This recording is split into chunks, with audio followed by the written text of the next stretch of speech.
Hello and welcome to Radio Free Nintendo. It is January 19th, 2023, and Greg, where you are, Fire Emblem Engage is already out. It is.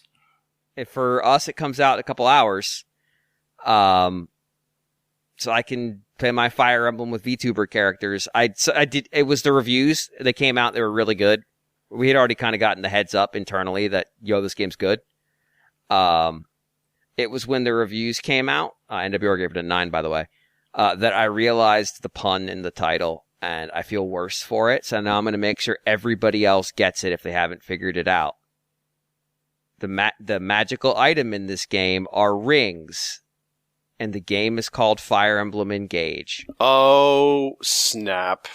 Yeah, that's what that is. The voice you hear is John Lindemann. Hey. He's snapping over there. Great to be here. Great to have you, John. Also, Greg Lay. Oh, hoy, everyone. And Mr. Guillaume Bayette. Hello. This is episode... Oh, don't help me. I could do this. I think I know what it is. It's 806, I think. I believe that's right. That would be my guess. I don't know for sure without looking, but I believe it is 806. I'm pretty sure it's 806. I should have written it down. It is 806. Hey, look at that. Why write things down? I mean, what? So weeks we go don't by. Spend a minute trying to figure out what completely But James, this is the playful banter that our audience craves. This is the warm up. This is the warm up act. This is how when you go to a live show, comedians don't immediately start with their best stuff. They gotta vamp a little bit and get warming up the crowd. Yeah, you always bring out somebody to warm up the crowd. So I warm up the crowd for Greg, for example, right? Yes. Generally. I mean, you did technically go before him in the introductions. I don't know if it was like a big warm up or anything. I'm not sure if the crowd is ready to start. But you also put your later acts up because people have had a chance to get a couple drinks in, so they're a little more relaxed. They're an easier audience at that point. Right. That's why we bring in Guillaume at that point. All right. Yeah. We do expect you to drink while you're listening to the show. With his Montreal charm. That is in fact required. If you are not drinking right now, then please stop listening until you have found something. I'm going to say at least 80 proof. That's kind of our cut point. So if it's not 80 proof, really it's kids drinks. So get that. I'm going to say get yourself some Buckfast and then you can come back to the show. But if you already got it, which proud of you. We were going to do a regular episode this week. But we knew we wanted to do more email because we've been kind of giving email the cold shoulder lately just because of timing. But the whims of the new business tides have effectively left us with not exactly the most compelling slate of new business content to provide to you. So we've decided to do an oops all emails. I'm not going to pretend this is going to be a Thunder round. I don't think this crew is capable of Thunder rounds anymore. I think that's like when we are no longer able to do those. So when we were young, it was a lot easier. Yeah, we could just kind of we would roll through a topic, make a pithy comment, and call it. Now we're like, okay, let's do some analysis on this question about can Mario cry? What does that really mean? And I say that because that's an email you're going to hear in a couple minutes, but not right now. Not right now. I'll read the first email. No, John, I would like you to read the first email. Have I pasted them in the chat? You have. Yeah, you have. You have. Good.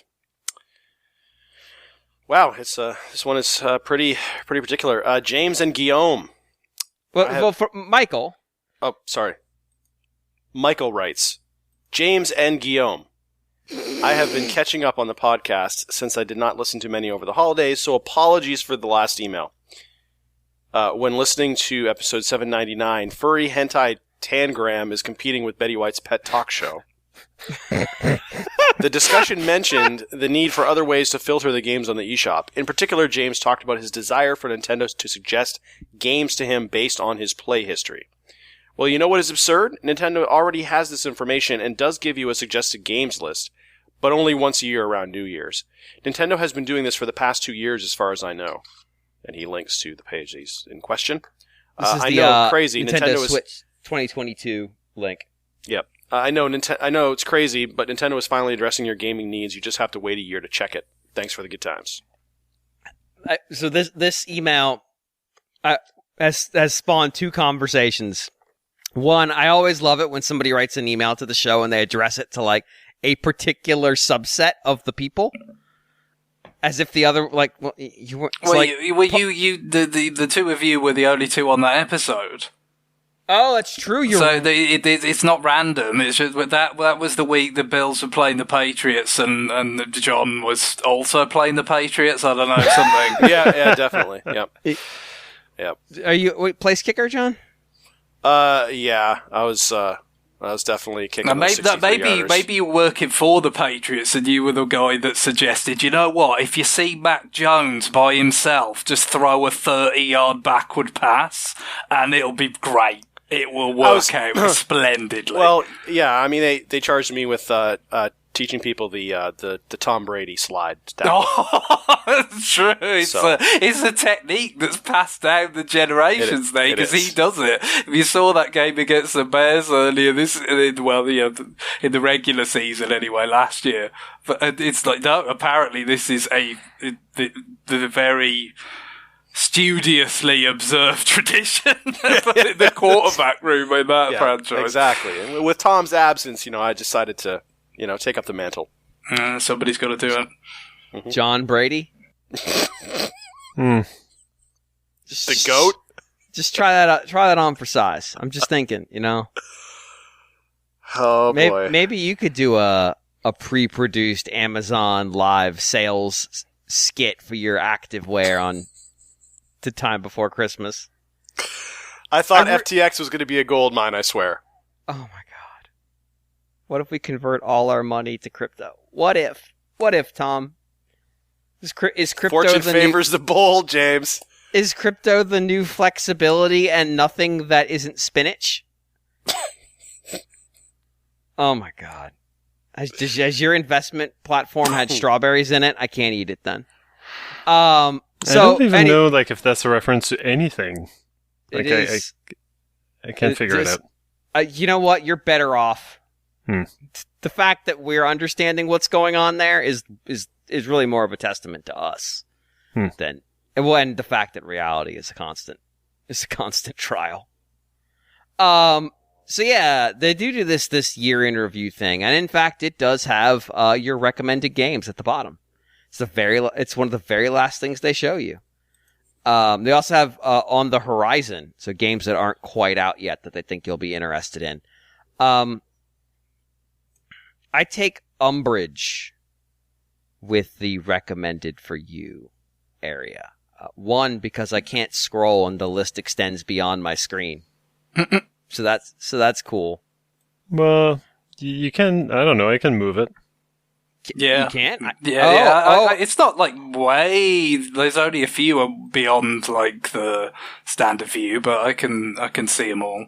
Oh, it's click drag. Yes. Why? Because of tablets. Yeah, the thing is, I'm doing this on a tablet, so yeah, it just came naturally to me. But on a desktop, I would fail this if I was doing UI testing, because there should be arrows to indicate you can click. Yeah. I would fail the fuck out of this. I'd send this back to the devs with a smiley face. This would be one of the ones I'd send, and I would just feel I would be tingling with energy as I did it. Just make them mad. That's the answer. But I take umbrage with this for that, and also because they put a Pokemon Mystery Dungeon game in there. Did they? They sure of fucking course they did. Rescue Team, no. Absolutely not recommended for me. It gave me Pokemon, but Scarlet and Violet, but not nothing else. And obviously because I have played multiple Pokemon games on Switch, but it didn't give me the Mystery Dungeon one. I didn't get a Pokemon game. Just Mystery Dungeon. That's weird. Which means it's coming at it from the RPG angle. Yeah, so, I guess so. But I mean, I can go through mine. Tales of Vesperia Definitive Edition. Okay. SMT3 Nocturne HD, which is a bad remake. Neo: The World Ends With You, which is, I've been pretty clear, I don't care for The World Ends With You, but I understand how they got there. P5R, yep, SMT5, a game I already own and bought through the eShop, so they should be fully aware of the fact I own it. I've got multiple games on mine that I own but have not played. Yep. Dragon Quest XI. I assume John's list is all that, presumably. Dragon Quest XI Echoes of the Elusive Age. Again, a game I already own on Switch, and they should know that. World of Final Fantasy Maxima. Tokyo Mirage Session Sharp FE, a game I already own. Not on Switch. On Wii U, at least, in that case. And Xenoblade Chronicles 2 Torn of the Golden Country. Repeat after me. A game I already own and bought digitally, so they should know that. Yeah, so is that just because you had the DLC version instead of the card version or something? I guess. Like, still. So, of the 1, 2, 3, 4, 5, 6, 7, 8, 9, 10, 11, 12 games, I think 4 of them I already owned. 3 of them I already owned, and they should know. Yeah, it's a little bit too safe, you might say. Yeah.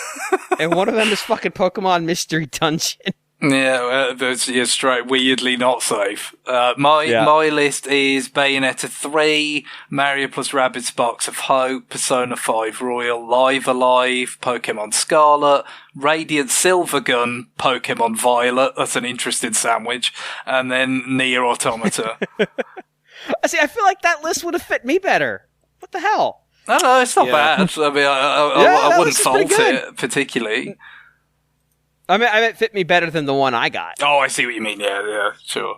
Yeah, I mean, mine isn't too bad. Mine is Celeste, Dragon's Dogma Dark Arisen. I can see that. Hollow Knight, Legend of Zelda Link's Awakening, Astral Chain, No More Heroes 3. God, the click and drag is terrible. It is. It is. It's really bad. Dragon Marked for Death Frontline Fighters? What is that? Are you... Oh, wow. Okay. That's what? The, isn't that a Game Freak game? No, it's the people who made Bloodstained, but the retro ones. Inti Creates. Isn't that an Inti Creates? Yeah. It's a side-scrolling 2D action RPG that can be played solo or with up to 4 players. Well, that sounds pretty cool, actually. It was right. I think it's kind of like a 2D, the game you play, Monster Hunter. Huh. I think people were kind of lukewarm on it. Right. Yeah. So. Yeah, my list has a... Yeah, oh, sorry. So the rest for me are Paper Mario, The Origami King, The Wonderful 101 Remastered, and Daemon X Machina. So why not? Yeah. Yeah, so not bad. Yeah, I've got a couple of stuff that I played on other platforms, like Children of Morta and the Messenger, so that makes sense. Steam World Quest, Hand of Gilgamesh, Sakuna of Rise and Ruin, Doraemon Story, I don't think so. But I think some of that is maybe because Karen has played, some farming games on my account. Sure. Mana Sparks, Skyforce Reloaded, because of all that Pilot Wings? I don't know. Not a Brainbuster, which seems like some sort of party game about... it seems interesting, I'll just say. And Taiko no Tetsujin. But what I'm noticing is that there's a button, See More, right? Yeah. And so you click on it, and there's like downright like a page of recommendations. Oh my God, there's more. So it can't just be that, right? Like this page has to be permanent. I would assume. It's /store/game/recommendations. Right. And I'm seeing more games I've already bought and have. Oh my God. Switch Y. Nintendo Y. There's even a section called For You on Sale for games that are presently on sale if you can't figure out how a sentence works. Yeah, I mean, with some proper UI, I might add. Even though the arrows are terrible. They've got arrows. They're hideous, but... It wants me to buy Skatebird because it's on sale right now. Right. It thinks I'd like... I wish it gave you a little bit of insight on... And some things do this, some things don't. Like, gave you a little bit of insight on why they think this game would be a good game for you. Because you played... Yeah. Right. Because then I could say, like, oh, okay, I get that. Well, I kind of want to see a game like that right now. But, like, why does it think Puyo Puyo Champions is a game for me? Because I played Puyo Puyo Tetris 5 years ago? Like, it doesn't seem particularly germane. 5 years ago was a lifetime. Why is it the second Atelier Ryza game? It's like, this is the one for you, not the first one. That game's garbage. You want the second one. I will give them credit. 13 Sentinels, Aegis Rim is in there, and yeah, that game is a game for me. I can confirm. Mm-hmm. I don't know what new discoveries do you have in the extended page, Guillaume? Oh, well, Axiom Verge. There's the Hotshot Racing bundle, but I already have Hotshots Racing, so I clicked on that. Looks like it's maybe I'm missing DLC or something. It was a fun game while it lasted. Velocity 2X, like some really old titles that I just never got around to.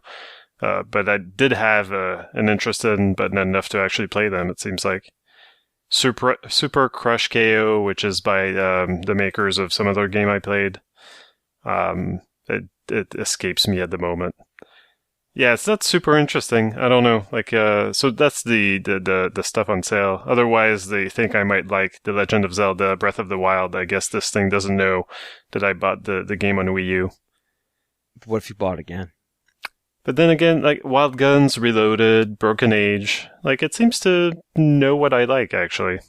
Yeah. I think, I wonder if time spent with a game impacts it, because mine seems very RPG heavy, but if I'm playing an RPG, it's going to inherently weight the time pretty hard. Well, there's a pie chart not far above, is there? Which is like your gaming trends. See how you spent your time by genre, and then it's got role playing is its own category, and it might be that pie chart that kind of determines how many of each type of game it spits out.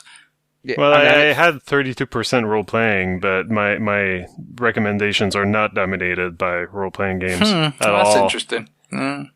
So I'm in the 40s. I've got quite a few RPGs considered it's 21% on my pie chart, but you got 2 Pokemon, Live Alive, Persona 5, that's a lot of the recommendations that are on here. Yours and Guillaume's, particularly Guillaume's, felt more diverse, where mine felt like they had really decided to peg me into a very specific space. Like, he likes Japanese RPGs. Because if I look at the list I've got, 1, 2, 3, 4, 5, 6, 7, 8, 9, World of Final Fantasy Maxima. I think that one's an RPG, isn't it? Yeah, it's kind of like their Pokemon version. Then everyone on the recommended for you sub page on the thing is some kind of RPG or RPG like game out of Japan. Which my chart only says 42% role playing. Like, you think they could have slid something else in there? What's your chart look like, John? Well, let's see. Some of this stuff is kind of random, pretty random. I have 2% for board game. I don't. Yeah, where is that? Where did they list the 2%? That kind of stuff. So if you scroll up to your gaming trends, there's a pie chart. Oh, right. Okay, we're back on the original page. Okay. Yeah. Mine's like actually all over the place. Well, no, actually, no, it's not. No, it's not. 68% action. Monster Hunter Rise. Yeah, exactly. Then 10% adventure, 9% role playing, 9% party. I don't know what party games I've played. None. I haven't played any on the Switch. Well, it depends on what they consider a party game. Yeah. 2% multiplayer, 2% puzzle. I would have expected puzzle would be up there, but for Tetris, but I can't figure out what the board game is. If it's the Voice of Cards I played last year, or if it's Card Sharks, or if it's both. Yeah. I mean, I guess Monster Hunter Rise isn't considered a multiplayer game because I'm 2% multiplayer. Right. Yeah. What does multiplayer even mean as a genre? Exactly. I don't know, but I've got 12% of it. I don't know. Maybe it means like games that are explicitly designed as multiple player experiences, like ones that do like asynchronous. Splatoon maybe or something like that. Yeah. Well, I mean, it's got to be like it's the tag on the page of the shop for the game, right? So I'm guessing, maybe Capcom didn't check the multiplayer. Maybe, but check mark. But then, like, they're saying the genre is multiplayer because you wouldn't want to count a game into two different genres. I mean, I don't know. Like, unless it's kind of it's multiplayer, but the competitive part is implied. Right. So it's competitive multiplayer, whereas Monster Hunter would be considered cooperative, and that's a separate category. Maybe. So I guess then the question is, most played. Since we're on this page, we can wrap it up with this. John, you already told us what yours was. So there's no fun in guessing. So why don't you just go ahead and reveal them? My most played are Monster Hunter Rise, Diablo 3, and Tetris Effect Connected. Respectable. That's my top 3. Yep. I went and clicked on the game type multiplayer thing, and what I'm getting is Splatoon, Kirby's Dream Buffet. Buffett. Anyway, Kirby's Dream Warren Buffett. Dream Buffet, is that like a Overcooked type of game? No, it's people keep saying it's like not Shy Guys. Fall Guys. Fall Guys, right. But yeah, Nintendo Switch Sports, Fall Guys, Mario Kart 8 Deluxe, Mario Party. So it can be competitive, it can be cooperative. Pikmin 3 Deluxe is in the multiplayer category. Really? Mm. Yeah. Interesting. Plants vs. Zombies, Dark Souls. Yeah, so clearly it's just something that the developer or the publisher checks. And then there you go, it's a multiplayer. This hurts me. Weird. So is that listed in the genre on the game? Game type. Game type. Where is that? So if you go on the eShop site proper. Yeah. I'm just for context, I'm looking at the Monster Hunter It's Rise one page. of the okay. So I don't know about that. Yeah, it's not listed on there. But on the list of games, you've got different categories that you can filter through with. I don't know how to say things anymore. Yeah. So this is a problem for a podcast. But like on the left side, there's like you can filter by platform, by Nintendo Switch Online features, online play, or save data cloud. Wow, that's useless. Yeah, so see, Fall Guys has the genre as multiplayer and party. So, there you go. So, the reason why Monster Hunter Rise does not show up as multiplayer is because the genre is not listed as multiplayer. Right. So, there you go. Okay. So then that also answers the board game. Voice of Cards is that 2% board game. Card Sharks does not contribute to it. I wonder if they just like pick one of the tags at random and assign that game into that bucket, because a lot of these games have 3 genres. Yeah, and come to think of it here, then the party game I played is Fall Guys. Yeah. So since I downloaded that and played that for a little bit, there you go. All right, I'm gonna probably not win much credit here for guessing, Greg, what games are on your top played list of last year. That's pretty much what you expect. Splatoon 3, Xenoblade 3, the N64 Switch Online app. Oh, Nice. So I would have gone 2 for 3. I would have gone with Smash in the third slot. Yeah, probably Smash, it's really not far away. But of course, with the N64, it is quite a few games, Right. And I have actually spent quite a lot of time with those. Although, they didn't put one out last month, and now we haven't got that much time left in January. Like, they went to the effort of, here's the next bunch of games that are going to come out, over the next so many months. And then, no. I mean, there was the Genesis games. We covered those lovingly, with all due reverence for them. But yeah, of course, the Genesis games come down in sort of batches every so often, but they really did set a standard with the N64 games of we'll do one a month, and then they didn't.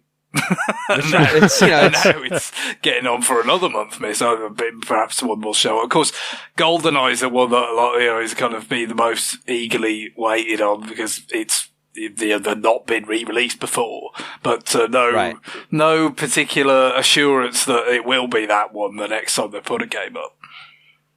Maybe they're just they're trying out absence makes the heart go fonder. We still got Mario Party 3, because they did 1 and 2 together, I think. But we still got Mario Party 3, we still got Pokemon Stadium, a few others, Excite Bike. 64 maybe. Yeah, so all of those could come, and if they've, come for one, like, every other month there, wow, it could be a while. Guillaume, no offense, but I have no idea how to guess what would be your most played games of 2022. Yeah, well, I did most of my gaming on Game Pass, I think, unfortunately. Yeah. I'm sad to say. Am I kicked out? No. Okay. I think you've become me probably in the PlayStation 3 Yeah, I think days. you guys just traded seats. Yeah, even though I would guess that Streets of Rage 2 might be on your list. Streets of Rage 4, yeah. Streets of Rage 4, duh. But so I don't know how this is possible, but apparently I played it 48 hours in January. And I think that might be it. But it was a very stressful January, so I think that maybe Karen and I were coping with the... Yeah. Which one of you situation. was Nick Nolte in that scenario? Sorry, what's the... Oh, 48 hours. 48 hours. Yeah. Okay, fine. Yeah, so Streets of Rage 4, Final Fantasy 12, remember that? I played through that last year. I forgot. Yeah, you did. Yeah, and Live Alive. Yep. That's the only one I felt comfortable with, was Live Alive. Yeah, because you couldn't be on Game Pass. It's like, because some things you can remember being played, but what would it have been on Switch? Well, it had to be. Right. So I don't think y'all are going to have a difficult time guessing what mine were. I mean, how many of them are visual novels? None of them, because visual novels tend to be pretty brief, although... The one I played in the holidays went for a long time, and for whatever reason, when Nintendo does the years in review, they always do them in November because they're trying to sell games for the holidays, and they never go back and retroactively put December stats in. Yeah, but those visual novels, they stay with you. They James. do. They weigh on my heart. Yep. So one of them has to be Arceus? Yes. Okay. The problem is, I don't know what it doesn't come to my... I don't have them on my list, I'm sure. Well, I put quite a lot of time in Arceus. I'm a little bit surprised that didn't beat out the N64 app, but there you go. One of them is easy. It's real easy. Xenoblade. It's already come up. Xenoblade. Xenoblade. Yeah. That's in the number one slot. The third one you guys might not have picked up on, although I did talk about it a couple times. It's the Fire Emblem Warriors 3 Hopes. Oh, yeah. Just because that game takes forever to get through. It would be time consuming, it makes sense. Yeah, but nothing stunning in that list.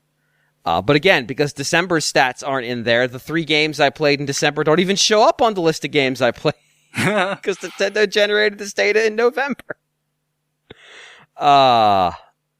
Good Lord. One of the stats I do like, though, is it actually says on here how many hours you played something rather than the standard 17 hours.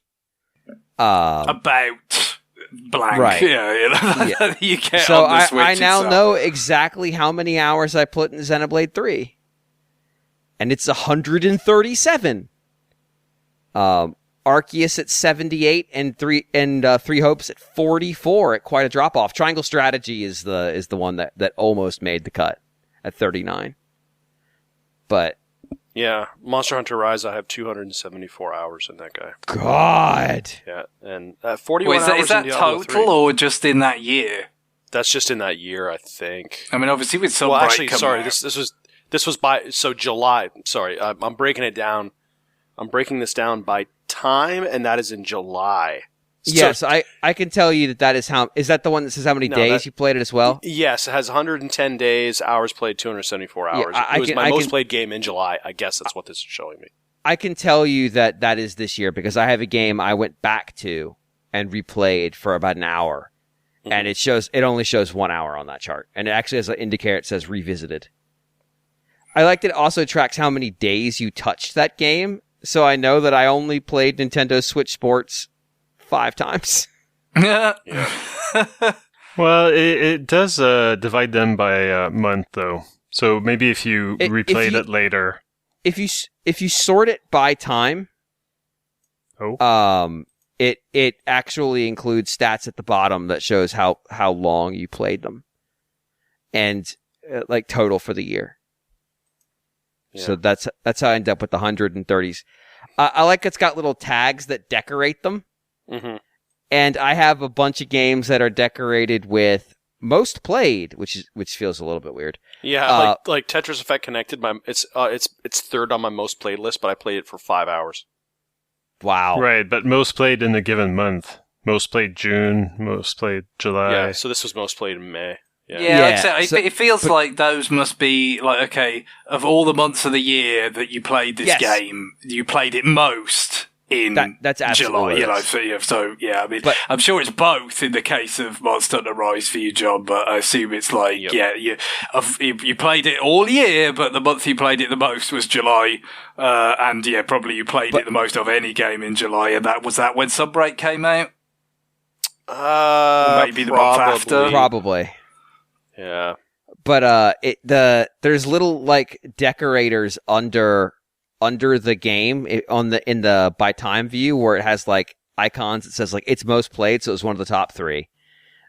Intense burst. Which you're gonna go like, what does that mean? Yeah, I got that for Kirby. I got intense burst. Played at launch. Well, I can demonstrate it pretty fast. I only played Xenoblade Chronicles 3 on 31 days last year. But I played it for 137 hours. Yeah, so what they're saying is that's a legit burst, I'd say. Yeah, but I think this is just the power of division. If the bottom number is small, the big number is going to end up looking big after the division happens. Yeah. So if you played Kirby for 5 hours one day, that's an intense burst. Yeah. But I'm guessing it's probably not. It's probably trying to average in the number of days you played it, and the number of hours, and the number of days you didn't play it. Like Arceus, in 21 days, I racked up 78 hours. And those were probably basically 21 consecutive days. Mm-hmm. Yeah. So that's probably what their metric. Yeah, and Sunbreak did come out in June, so July. Yeah, so July's the month that it was there the whole time to be played. Yep. Yeah, I think it makes it actually because I was putting in quite a lot of time with Sunbreak, and then Xenoblade ruined it. Xenoblade just kicked me off Monster Hunter, and then I haven't really got back on it since. But it says I got 20 odd hours in.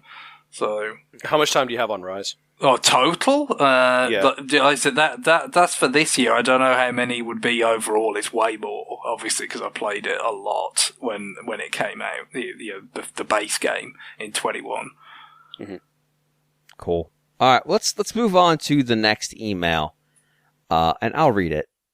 Ryan writes, "Hey guys, as one of the games I look back on super fondly from the GameCube." Parenthetically, another is Skies of Arcadia, Natch, end parenthetical. Baten Kaitos is apparently getting a remake. It needs it. There's a lot of room for improvement, but the core is so good. What are your experiences with the franchise? What changes would the game need to have in order for you to pick up the remake? What do you think Monolith could do to improve the game overall or make it more marketable? A Nopon will appear hidden somewhere, right? Question mark inflected by my voice? Anyway, even though I've beaten it long ago, I'd be down to try it again with a few changes. The voice acting is number 1 on the list. Stay Liud, my friends. Cheers. So this is a reference to a single website that has a rumor that says that Baten Kaitos is being remade and that they have seen, quote, visual evidence for this. Okay, well, that proves it then. Well, so they also say it's not clear if this is like a full remake or like a collection that they're putting out or whatever, which seems difficult if they've received visual evidence. Like, I feel like it would be fairly apparent because this game is pre-rendered. So if you've never seen Baten Kaitos or Baten Kaitos Origins, they're GameCube JRPGs where the background and the map are pre-rendered and the characters move around in them. Fixed camera angles. So like if you walk into a space, there's a camera that's been anchored on the ground or anchored in a certain location, and then there's images, kind of like the old RE games. Yeah. And so they could cram a bunch of details in, but those images are 480p and they're 4:3. So if you were to re-release it's kind of them like, I mean, even like, it was video, but like the remake of Resident Evil on GameCube was like still like that, but it was just, like really high quality video instead of the kind of still images of the PS1 original. Yeah. And I think there are some moving elements in those as well, in the Baten Kaitos, like a... Yeah, definitely. but it is fundamentally probably not going to up-res very well. Yeah, has anyone actually played the Resident Evil remake? That's on everything now. Like how well that upscales. Yeah. No, yeah, so I mean, it's been re-released, obviously, but how good it looked. I mean, everyone at the time was just blown away with how good that game looked. It kind of made the fact that every sort of room or area of the game was kind of like a composed shot in a film. Like it really made it work for it in terms of making it look really high fidelity compared to like real time games of the day. But how well it holds up when you try to sort of up-res it and everything for a modern platform, I couldn't tell you. But I feel like if they have visual evidence, they should be able to at least make an educated guess. So this strikes me like replay in sports, isn't it? We got incontrovertible video evidence to overturn the call on the field. That's the question. If what you've seen is enough for you to publish an article that leads with exclusive Baten Kaitos remake, like you should have those data points. Problem is, I guess, like it's the way it's put. It's like they've thrown the challenge flag. It's up to us to decide whether it's clear and obvious, indisputable that this is true. I don't know. Is it visual evidence that the game exists but not of the game? Like, is it like a document that like was filed with the ratings board or something? Is that? Yeah, they saw a picture of a paper where there's a list, like it says Baten Kaitos remake development of a URL that was. I don't know. Right. Like, is it possible that Nintendo's going to walk out and announce Baten Kaitos remake? I guess, but like. It would so not be the best use they could make of that studio. Well, hang on a minute. Unless someone else is remaking it. Yeah, but that's what I was going to say. How much would this be in the purview of Bandai Namco? Baten Kaitos more than Origin. Because I believe Nintendo has more stakes on Origin. But also, is it like one of those things where, because like Monolith made it, Bandai Namco, as you said, especially like with the first one, they published it. But, like, is it one of those things with, like, with Bayonetta? Like, it's basically Nintendo and Platinum show with 2 and 3 and the spin-off that's coming. But Sega still gets the cut because they own the IP based on, the first game. Do you know anything about Bandai Namco's like kind of stake in the IP, or who would Monolith have owned it, and therefore Nintendo have taken ownership when they took ownership of Monolith, all that kind of thing? Namco definitely owns the IP, but I think Nintendo might own the Origins, but Nintendo funded both of these games to some degree. I see that's similar with Bayonetta, isn't it? Bayonetta 2 existed because they funded it, but Sega still had that, had to be dealt with because they owned the character, even though Platinum created it, but they created it for Sega. So I'm wondering. Yeah, that's one of the things that kind of made it a bit less likely, maybe, just as a general matter of thinking, like, would this come back? Because, you would have to jump through some hoops, but, and then, what developer would you use to make it? Wouldn't necessarily have to be Monolith, I guess, but at the same time, you'd think they want some kind of oversight or involvement to, because you're going to be trading off the fact that Monolith made it the first time, at the very least, surely. Right. Oh, yeah. I mean, that's the only reason to do it. Like, here's the thing. I've played both of these games, and Origin I played late. I played it post Wii launch. And I liked them. But they're very old. And I say that even though I played Origins on this show, which is haunting. Not so much by a chronological standpoint, but from a standpoint of like what they are as games. And they're good. But I don't know how appealing they're going to be. Like he mentions, what do they got to fix? Well, like they Origins tries to fix some of the stuff that people didn't like about Baten Kaitos. One of the big things is the decks. So Baten Kaitos is a card battle game, and it's a turn-based RPG where everything is cards. Items are cards, attacks are cards, spells are cards. Mm-hmm. And so you have to build a deck with these cards in them. And they do cute things with it, like if you pick up cheese, it's a card. But if you leave it in your inventory too long, it rots. Or if you pick up milk, it can eventually become cheese. Right, it can become cheese. Yeah, like there are certain recipes. Like if you keep two cards together, and like magical things can happen. Yeah, like there's all kinds of neat shit like that in there. But it's a slow game. It's a very slow game. And Baten Kaitos, all the attacks were cards, the original Baten Kaitos, but they were cards specifically for the character in question. And it had like 7 characters.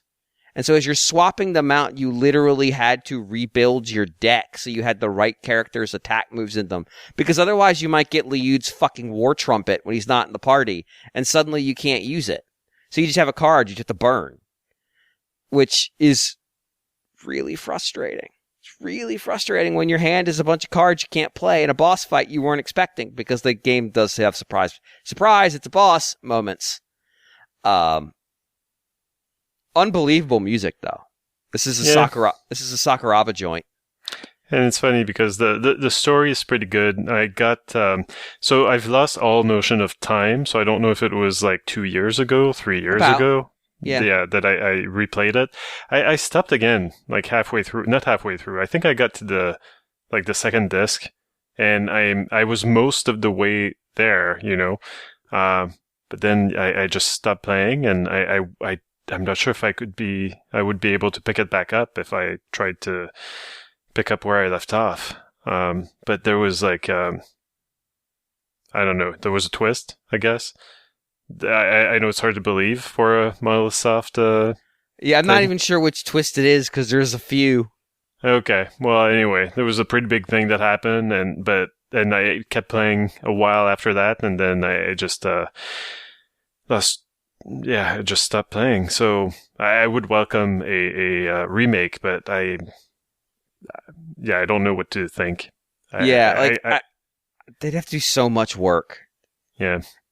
I'm not saying I don't want it to happen. I'm not saying that it couldn't happen. I'm just saying that this particular rumor, I don't know. I've got issues with it, if that makes sense. It doesn't feel particularly hard sourced, so I want people to have their expectations appropriate. But yeah, what would I do? I mean, you'd have to redo. I don't think you want to change the game fundamentally too much. I think if you could do Origins as well, I think Origins is the game that is a little bit. I'm torn on which game I like more. Origins is a smoother play, but it's a more restrained game. There's not as many moments of like, oh, they went for grandeur in this shot, or in this moment, or in this story. I mean, it is a setup. It's a setup story. The character designs are kind of weird, and they're kind of bad. Mizuki's pretty cool, but a lot of the characters look like they were exported from an RPG Maker game. So, like, maybe some work on the character models. They got to figure out what to do with the pre-rendered backgrounds. I think they're core to what the game looks like. So. And they're probably a good way of controlling scale. So if they have originals of those images that are in higher resolution, it might not be a big deal. But if they don't, they got to solve that. Something to make the combat go faster. Like, you don't want it to go too fast because you actually have to go through your cards and think about what you're going to do. There is strategy in this game. I don't want to see them get rid of that. But maybe just like give you the ability to figure it out a little bit easier, or better navigation of menus, because there's some menu madness in that game, as you'd expect. And he mentions the voice acting. And so the voice acting in this game is pretty bad. It's pretty bad. What's interesting is Liud, who's the worst. He is by far the worst party member's voice acting. Just abysmal. In the first trailer they released, first English language trailer they released of this game, Liud had a different voice actor. And I think he only has like 2 lines in the whole trailer. If you've never seen the original English language trailer for this game, it's actually pretty good. It does a pretty good job of like using the pre-rendered cutscenes in that game, which they'd also have to deal with because they're obviously not HD. And like leveraging a story trailer out of it. But when they get to, they introduce all the members of the party, and with like, they'll say a line, and then they're like, their name will shoot across the screen, and then they'll say a longer line. And they get to Liud, and his lines, and I remember it forever, is to act against the Empire? That's unthinkable! And that's pretty much how he says it. They redubbed him from that trailer into the final game, and he's marginally better, but he's still by far the worst. But I don't want them to touch that for 1 second. I want that preserved exactly as it was, because it's kind of funny. Our leads are kind of bad. There's almost a Titus in Final Fantasy X laugh moment.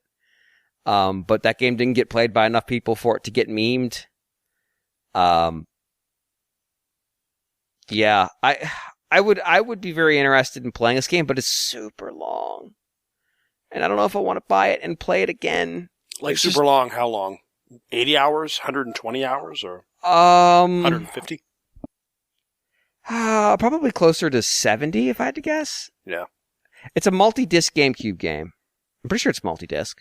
Mm-hmm. It's... I mean, it feels long too, because I just, you spent a lot of time moving from one screen to the next, and kind of backtracking and trying to find secrets, and also, like, you know, the battles are random, I think. They are. Aren't they? Yeah. Yeah, they are. I'd say probably in the 50 to 60 range is probably about right.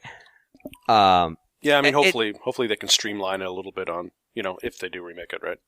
Yeah, the current speed run for collecting all the cards is I think it's like 312 hours, because there's a card that has to age a really long time, and so that's the trick, is you have to leave the game just running nonstop once you get that card to get that last item. It's ridiculous. It's ridiculous. Yeah, I guess, like, to play a new version, I would like to have the options that most of the Square Enix Final Fantasy ports give you, where you can just make yourself invincible in combat. You can just give yourself, like, level 99 stats, I think. Like, there are options like that just make engaging with the combat almost optional. I mean, maybe an easy mode too, and then you could just turn off the random battles. Because one of the things that happened to me in that game that made my play longer is there's a scene where the party sneaks on an Imperial ship, and there's a save point. And the save points in this game are weird. You get taken to this like temple, and you save there, and you can level up there. But there's like a surprise boss battle in the next room, and I overwrote my save, and I wasn't strong enough. So I had to go grind for a long time to beat these assholes.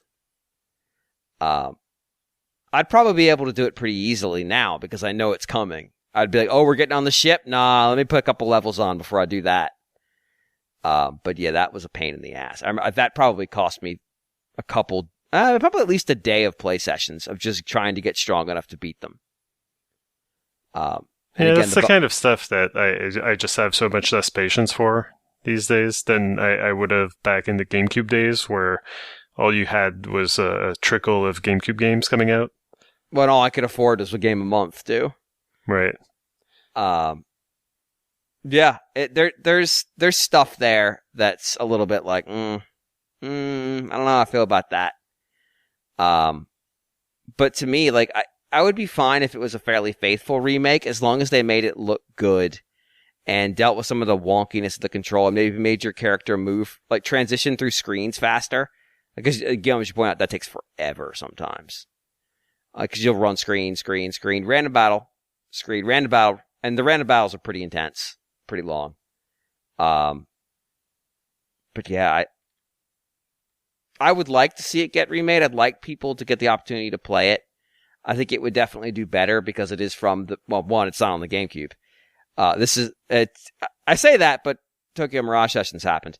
And two, Monolith Soft is a much bigger known quantity now. But I wouldn't treat this particular story as confirmed or anything. It's noteworthy that I haven't seen other outlets running with it themselves. They've run, hey, this site reported, rather than usually when a source like this breaks, a lot of times a few people know about it, and they're just trying to confirm it themselves, and then they're like, well, I'll dump what I got too. Yeah. It just kind of tells you that they haven't been able to confirm it, so that way they can plausibly blame that other site. Like, they were the ones that screwed up, not us. So otherwise, they would try to take credit for breaking it, right? Or they would just say, right, The Verge has learned that blah blah blah. Yeah, I'm not saying it's not happening. I'm just saying that I didn't find this article particularly compelling in terms of the evidence it presented, especially when they weren't even clear. It wasn't even clear to them if this was both games or just one game. It's like, man, that's the first question I would ask if I had a source. Is it both games or one game? And if they don't know the answer, I'm going to be real dubious.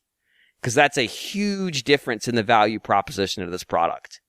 If it's both games, that's a pretty cool deal. And that's like 100 hours of content too. So, whew. But yeah, I don't know. Have any of y'all played it besides myself and Guillaume? I own it, of course. Have I played it? I played it very little. Just because I knew it was a huge RPG, and at the time, I just didn't have the time for it. It's pretty cool. Yeah. It's a great looking game. At the time, it was a great looking game. Oh, yeah. It's gorgeous. I think we've used some music for yeah, Guillaume had a request that we did. I think we may have had another occasion to use some from it also. I wonder if we used anything from Origins. Not as clear I think all of 8 people played Origins. No, that was, like you said, in terms of the value proposition, like if you're calculating that in any way based on, the rarity of that game, then yeah, it does raise it quite a bit because, as you've already sort of mentioned, it was very late. And they were not so foolish as to make very many copies. With the late GameCube being as moribund as it was. So, there's just not many legit copies of that game out there. Obviously, I'm sure plenty of people have played it through emulation and stuff, interested in kind of going through some of Monolith's other stuff. But yeah, an actual, something you could purchase would be of interest. I think to quite a few people would be of interest to me because, I did not own either game. I did not play them, but obviously I've got myself kind of acquainted much more so with Monolith since, and it would be something that'd be on my radar. Yeah, my copy's right there. And I think the other, if they were trying to decide which one to remake, I think if they're only doing one, I think the first one makes the most sense. It's the one people know. It's the one people played. But yeah, I think Origins is more interesting from the standpoint of people getting to experience it. But we'll see.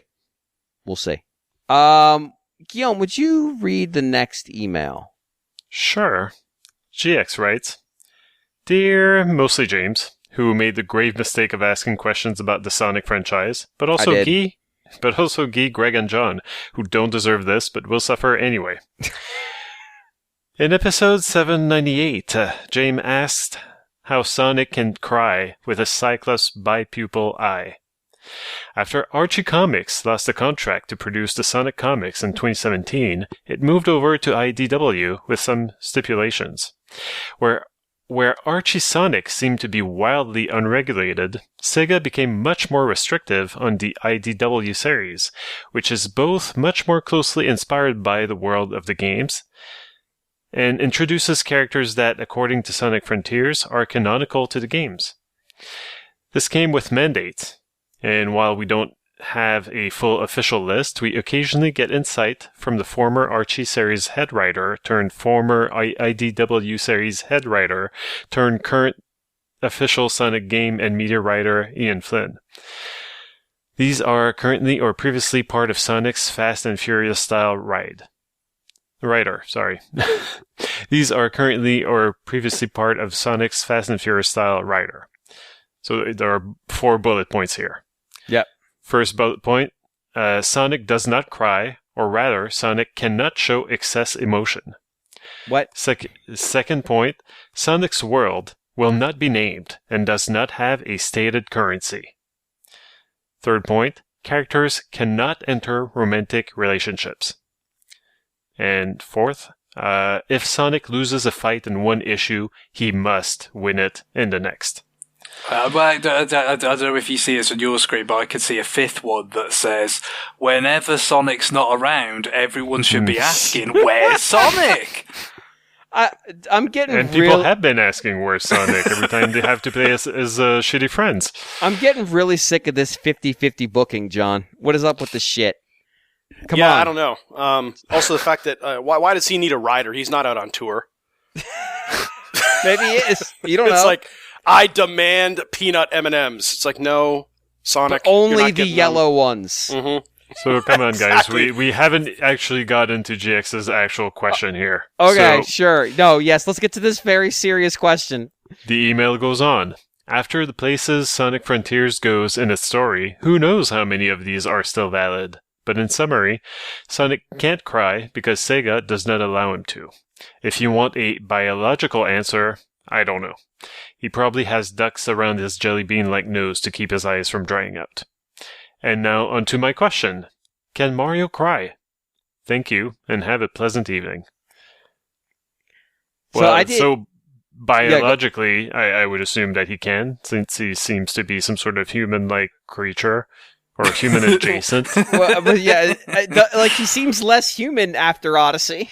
Humanoid, yeah. He was pretty bright. Yeah, again, spoilers for the end of Odyssey, but he and Bowser are both commiserating about the fact that Peach has kind of given them both the cold shoulder.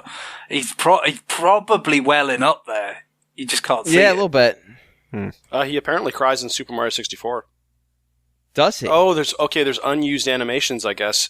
There were unused animations in Super Mario 64 that show that Mario was supposed to cry in the game.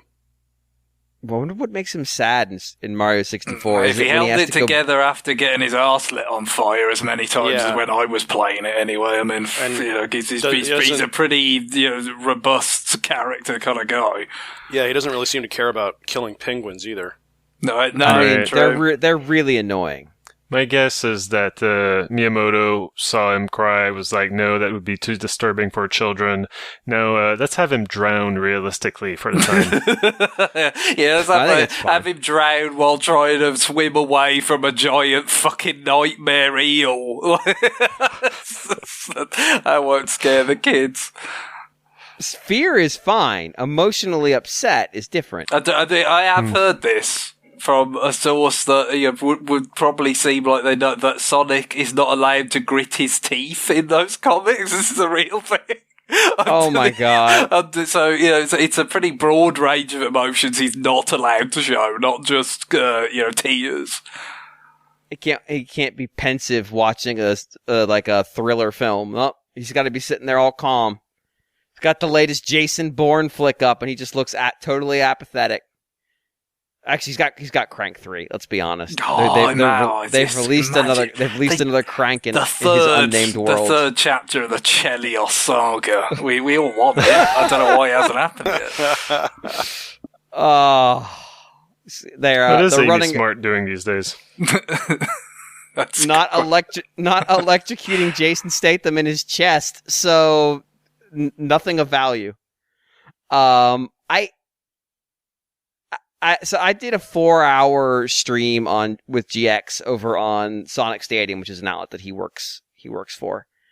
Where we did one of these last year, where basically he just produces this like run list of the year in Sonic, And he just has me there to react as a third-party observer. Sounding board, kind of. Yeah. Because the community's become so a nerd that they need an outsider to come in and go like, what the fuck? Beyond the standard, like, weird merchandising bullshit that we had to deal with, or the fact that there's 3 distinct Sonic properties this year that are at a minimum. We had a debate on whether or not the Sonic movie constitutes an isekai, and whether or not Sonic, the game that came out, well, one of the games that came out this year, not Generations, Frontiers, yeah, counts as isekaiing or just being trapped in a digital space. There's a lot of like, what in the hell is going on in this franchise? So the fact that there are writers that are like, no, Sonic cannot fall in love or show excess emotion. No one is allowed to form romantic relationships. I like that yeah, I can see the moment where this comes from, because we all know about Sonic 06 and the weird, awkward, often memed scene where Sonic is kissed by a human girl. I do like the idea, though, like that apparently the comics like had free reign for ages. Oh yeah, I have no idea, like, really what they did, but the fact that like that maybe they didn't like do anything that cringeworthy, but because Sega themselves did something that cringeworthy, when the comic rights transferred over, it's like, we better make sure they don't do something really dumb like we did that time.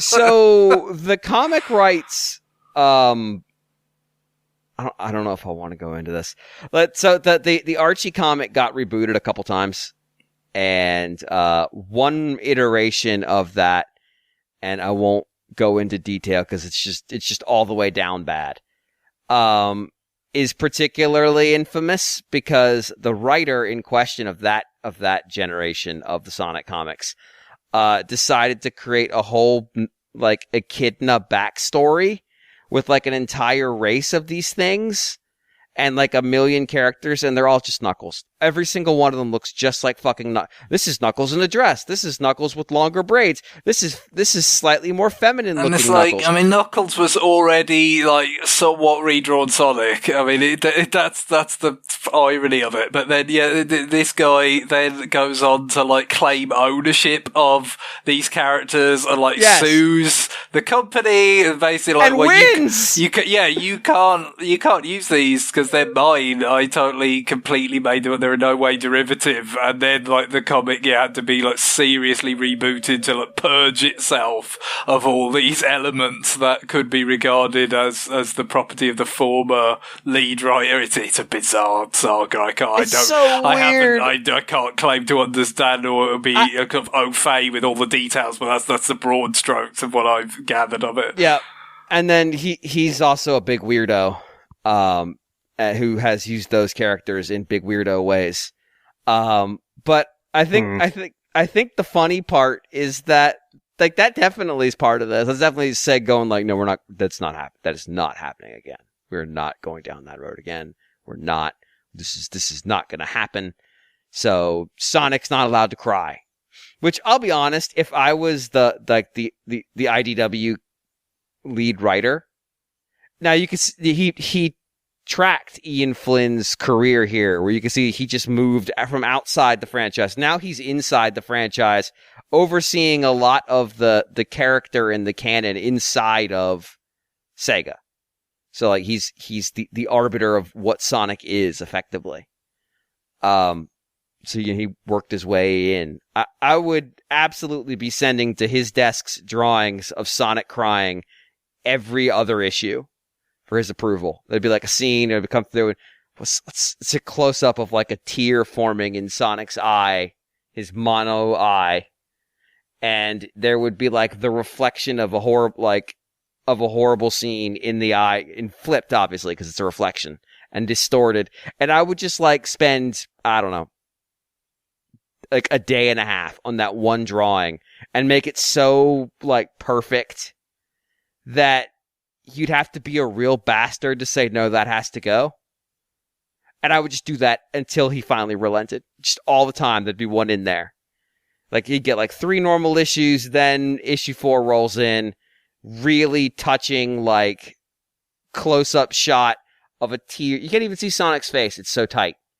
So you could plausibly just say it's anybody who has one jelly bean-shaped eye, with a tear forming right up at the nose bridge, reflecting a scene of absolute anguish. And he's gonna have to go, no, it's gonna come out of the thing again. Because eventually I'm gonna break him, and we're gonna get Sonic crying, and then I'm just gonna put on the cover, the issue where Sonic finally cries. And I'm gonna sell so many copies. I'm probably gonna get fired, but that's okay. Yeah. Because I'll be the guy who made Sonic cry. Well, and the truth will be out there, and that's what's important. Well, think about it this way. Interview with the guy who made Sonic cry. I could just, like, you're clicking that link, right? If that's you're in whatever your news aggregator of choice is, and you see a headline from, let's say it's from, I don't know who would do this, Ars Technica. And it's interview with Kotaku. Interview with the man who made Sonic cry. Or just interview the man who made Sonic cry.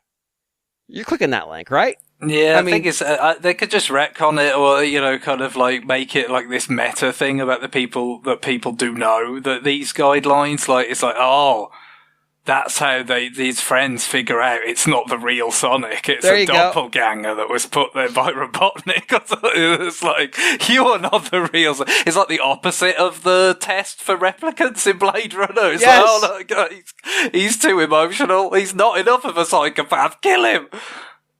Maybe I do like the really like full page panel of what looks like a tear welling up, and then on the next page there's just like a bottle of eye drops in the shot. It's like, no, he was just get something out of his eye. It's fine. Just constantly, just absolutely pushing the limits of these rules. And this is like, if you get these kinds of restrictions on your property, you have two choices. You either honor them as, give them as much wide berth as you can, or you constantly try to push the limit just to see what you can get away with. And I think we've seen that, like, comic book artists or Disney animators or, like, they want to push the limit on the rules. They want to see if they can get away with stuff. So I'm not suggesting there's going to be oddly phallic-shaped towers in the IDW Sonic comics. But I am suggesting that, like, Sonic can't have anybody fall in love. It's such a weird rule that's definitely there because something happened in some comic or some game that they're just not comfortable that it happened. And that's the best. That makes me so happy that it's so bad that they like, okay, we gotta write a rule. We gotta put it in a contract that says you can't do that. Or everybody gets fired. No romance. Does raise a question. It's almost certainly quite what was a very similar kind of web of no-go areas applied with the Mario movie that's coming out this year. I'm sure there are. Yeah, especially with the... Well, clearly one of the rules was that he can't have a butt. Yes, good point. We finally got to the bottom of that. I bet he can cry though. I bet he's allowed. Yeah, that's the thing I wonder about. I've been racking my brain. Like, probably Luigi's cried and stuff. Like, or really close. But then that's his persona, isn't it? And that's part of, like, because Mario's such a blank slate. He was conceived as sort of an everyman. So obviously he's a carpenter, he's a plumber, whatever. He's an average Joe. It's like the only way you could give him personality is almost by giving other people, and it's like, well, he's not that. So he's not a fraidy cat like Luigi. He's not going to cry at the sight of boos or other ghosts or whatever else. So, yeah, like that's pretty much the most personality he gets. But I'm still trying to think maybe if they just went there once in the games. I think he covers his face with his hat in some of the Mario Party games when he loses, like his icon.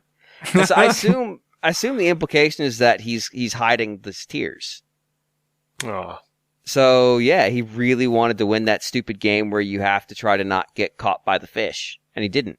Now he's sad. So I wonder if he cries too easily is the problem. He has to cry. I mean, definitely. Look, sometimes it's just physiological. Maybe he's got like smaller tear ducts than a regular human, and so it just wells out faster and more easily. I mean, he does spend a lot of time in desert-like environments. Your eyes would definitely water trying to stay, moist in sandy, windy, dry. So Mario can definitely cry. Mario is a man in touch with his own emotions. He's a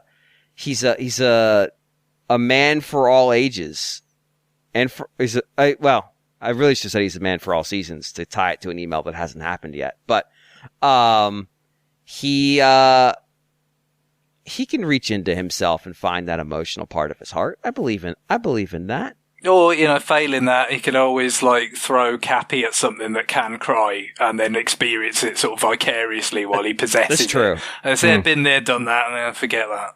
That's enough of that shit. I mean, he takes a lot of blows to the crotch area for somebody to not cry. Like, if a shell's so coming he's flying been at running into Mac Jones and Tom Brady as well, isn't it? Yeah, he's definitely cried. Like, there's no way he's taking a green shell to the junk and not cried. Sorry, it's just not going to happen. Yeah. I'm still waiting for the game they make where Mario is finally really old and a charging Chuck just kicks one of those footballs right into his groin. Oh. But also, what's with the world having no currency? I mean, he collects all these rings for what? To collect rings. He likes them. They make him happy. So this is a retcon rule, because in 06 you have to collect rings and then you take them to a stall so you can buy the boots that let you ring run, so you can actually get to the first real level.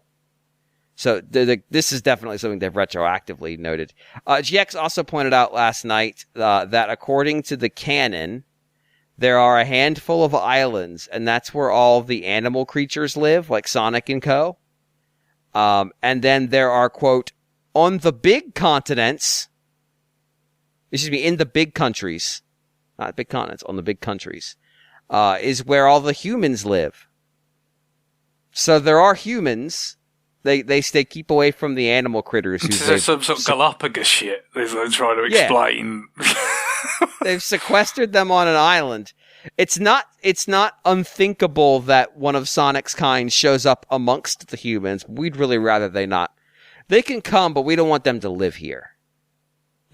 Property values. So Thanks. That's canon. That the humans live in, quote, the big countries, and the animal sentients live on the islands. Why is that canon? Who can say? Why can't their world have a name? I don't know. Who woke up one day and said, nope, this is not viable. Cannot name the world. I guess the reason was in different countries, like the localizations had just decided to name the world, and there was no consistency. And so they just said, They just said no name. Yeah, what's simpler than having to localize or enforce a sort of harmonize thing? Just not having it. There you go. Done. It's simpler. Problem solved. Yeah. Anyway, the actual answer to your question is that God gave Adam the ability to name everything. That's why their country can't have. Anyway, I don't know where I'm going with this. I don't actually know the Bible or anything. I was trying to make a joke, but I don't have the knowledge to actually carry it through. The point you're making, and to be honest, I think this does make intuitive sense, is that Sonic and his friends are godless and therefore have no right to name anything. Yes. Yeah. Only James Marsden can. I was trying to sell GX on the idea of replacing James Marsden with CG James Marsden. And just slowly replacing the actors in those movies with CG, but the background's still live action video. So you would be a live action, all the background and objects are live action, but the characters have all been replaced with non-union CG voice actors and CG models, and just never acknowledge it. Just never acknowledge it. Well, I mean, that movie would be a good test case for it, because you replace James Marsden, and who really notices? Exactly. You could. What if the first 2 Sonic movies have been about Sonic gets sucked into the human world, and then Tails shows up, and then they tease Shadow of all fucking things showing up. Was a reminder, died in his original game. He's gonna have a whale of a time when he gets into the real world, isn't he? God, what an insufferable thing. Like, why can't the 4th movie just be James Marsden gets pulled into Sonic's world and becomes CG? Yeah, that's true. I'm just saying, I'm saving you money, and I'm it's kind of like a soft reboot to the series. Problem solved. I'm a businessman. I do business. That was business. You just got businessed. I'm trying to think of what the J&J Dream Factory version of Shark Tank is, but that's where I'm at right now. Like, just sitting around going, I'm going to give you $38 and 90% of your stock for your idea. And it's just like, take it or leave it. This is my offer to you. Sega, that's my offer to you. I want 90% ownership stake, and you can have my great idea. I'd love to hear what you would do with Sega with a 90% ownership stake. There'd be a lot less like YouTube videos posted of somebody carrying around a Sonic plushie with the camera real tight, so it's almost first person. It's over his shoulder, where the plushie is giving you a tour, which is a real thing GX showed me yesterday. That's cute. They're like 2 minutes in Japan. I was just like, no talking, just like, here's me walking in the woods. Aww. I don't know why. It's what? Also, people love nature. That's why. There definitely wouldn't be. Well, sometimes it's like here he is wandering around an office building, exploring. That's cool. They're definitely exploring the corporate office. Clearly, the unexplored landscapes. There is apparently like Sonic and Tails Tails hosts it. Do these weird like fake stream? They're fake Twitch streams that they release as YouTube videos. Maybe they're fake YouTube streams. I don't know, but they're dubbed fake YouTube videos. The whole thing's fake. I just made it up. Yeah, I mean, effectively. And it's Tails giving like background on the Sonic canon. Yeah, and which is something we all need, frankly. It's set up like a Twitch stream, and Sonic comes in as his guest at one point, and they just yammer on about like, these things are called wisps. Whoa! I remember those. Isn't that right, buddy? They kind of look like VTubers. And is this all animated, right? I'm assuming? Barely. I think I'll take the Mario and Peach as puppets from the Cat Mario channel. Oh my god. Nintendo Japan. That would be amazing. It's real bad. So, Mario can cry. Mario will. He chooses cry. not to, doesn't he? That's the point. He can. That's right. He reserves the right. He chooses not to because stiff upper lip and all that. Yeah, I exactly. find that this. Yep. I don't know, like this whole thing, like crying as a measure of like acting talent or showing a range of emotions. I think it's a little bit like, like Final Fantasy VII, it's going to make you cry. Yes, so finally, video games are a thing that, are meant to be taken seriously. Fucking Punch-Out made me cry when I was 3. Fucking think I was really impressed by that. Yeah. And I mean, like, there is a way to show kind of like a depth of emotion without crying, like let's not forget Terminator 2's ending. Yeah, I know now why you cry. It is something I can never do. It's powerful and then stuff. The rich irony that everyone in the theater must have just started bawling at that moment. Yep. Mm-hmm. Yeah, I mean, you say what you want about Jim Cameron, he knows what he's fucking doing. You know what's more powerful? Does he? Well, clearly, Avatar: The Way of the Water is like making so much fucking money right now. The vindication with which Greg said that is just... It's only taken him 14 years to make it. This company got bought, and then they made a whole fucking theme park in the time it took him to make one goddamn movie. And apparently it was not a huge waste of time. So really, like, expeditious. Absolute fucking lunacy. I Well, the whole thing it should have crumbled after 14 years. It should have. It didn't. Because the guy knows what he's doing. I mean, that's the only inference one can draw. But also, just imagine Krusty's photo resume where all of them are him crying, and he's like, "Look at my rage." Like, can Mario get angry? Like not like an outward I'm mad at Bowser, I'm gonna get him. But like can he get mad at himself? Can he get mad at himself when you put him in the same bottomless pit like 15 times in a row, but you refuse to accept the super guide because you're just too cool for that? We have the super guide. But what about the super guide for his heart? Do we have that? I don't think we do. And I think that's the emotional range I need to see in my Mario presentation going forward. I need to know, like, hey, he's going through some stuff. Because sometimes everybody goes through stuff, and sometimes we all need our super guide for that. So what if Mario just like, there's Luigi standing there, he's like, I'll get you through this challenge. And then there's somebody else there who just wants to talk about your problems. Do you want to lower the life difficulty? That's right. We're just gonna talk about your problems. Mario's sitting there and he just points at this really obnoxious wall jump. And leans and goes, is that really the problem you have? Or is that just the symbol? Is that just aggravating what's already wrong? Are you describing the way that Bruce Wayne gets out of that pit in The Dark Knight Rises? I mean, it's kind of similar. That's what I'm getting. That's what I'm expecting. That's what I'm expecting from the Mario movie now. It's just like people chanting, Mario doing a ridiculous wall jump up a huge sinkhole prison somewhere at the end of the world. This all sounds like what? Imagine a Mario game.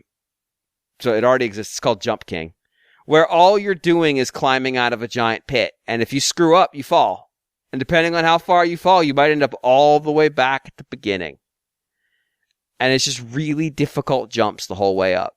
I just realized I was about to describe Jump King, which is a game for honestly, it's a game for masochists. But imagine this with the Mario veneer. You could just climb until you reach freedom. Or like hit an ice jump and fall 11 screens before you're stopped. Now you get to do it all over again. It's a perfect infinite game. Also, now we could do a cinematic version of it, and that's what maybe the cinematic version. This is the tie-in game. I don't know. We'll figure it out. But Mario can definitely cry. Mario will cry on command. So we went over it pretty fast, but Greg's suggestion that Cappy be used as kind of an empathy machine was, I don't know, it kind of blew my mind. Well, so I just want to acknowledge that. I sometimes think Mario I've just suggested he's such a psychopath that he's like, you know what, this empathy thing, I'll try it. Yeah, it sucks. I've had enough. So I think one of the characters you can attach to as Cappy in that game is crying when you get there. So I would, like the walrusy things. Of course, if as I think we're all expecting any day now, they announce the new Mario game is going to be set in the same setting as Super Princess Peach on Vibe Island, well then he'll definitely be crying, because everybody's pretty tearful in that game. What if they make it on Vibe Island and he's just completely unemotional? Yeah, really he has failed the Voight Kampf test, and that guy needs to be retired immediately.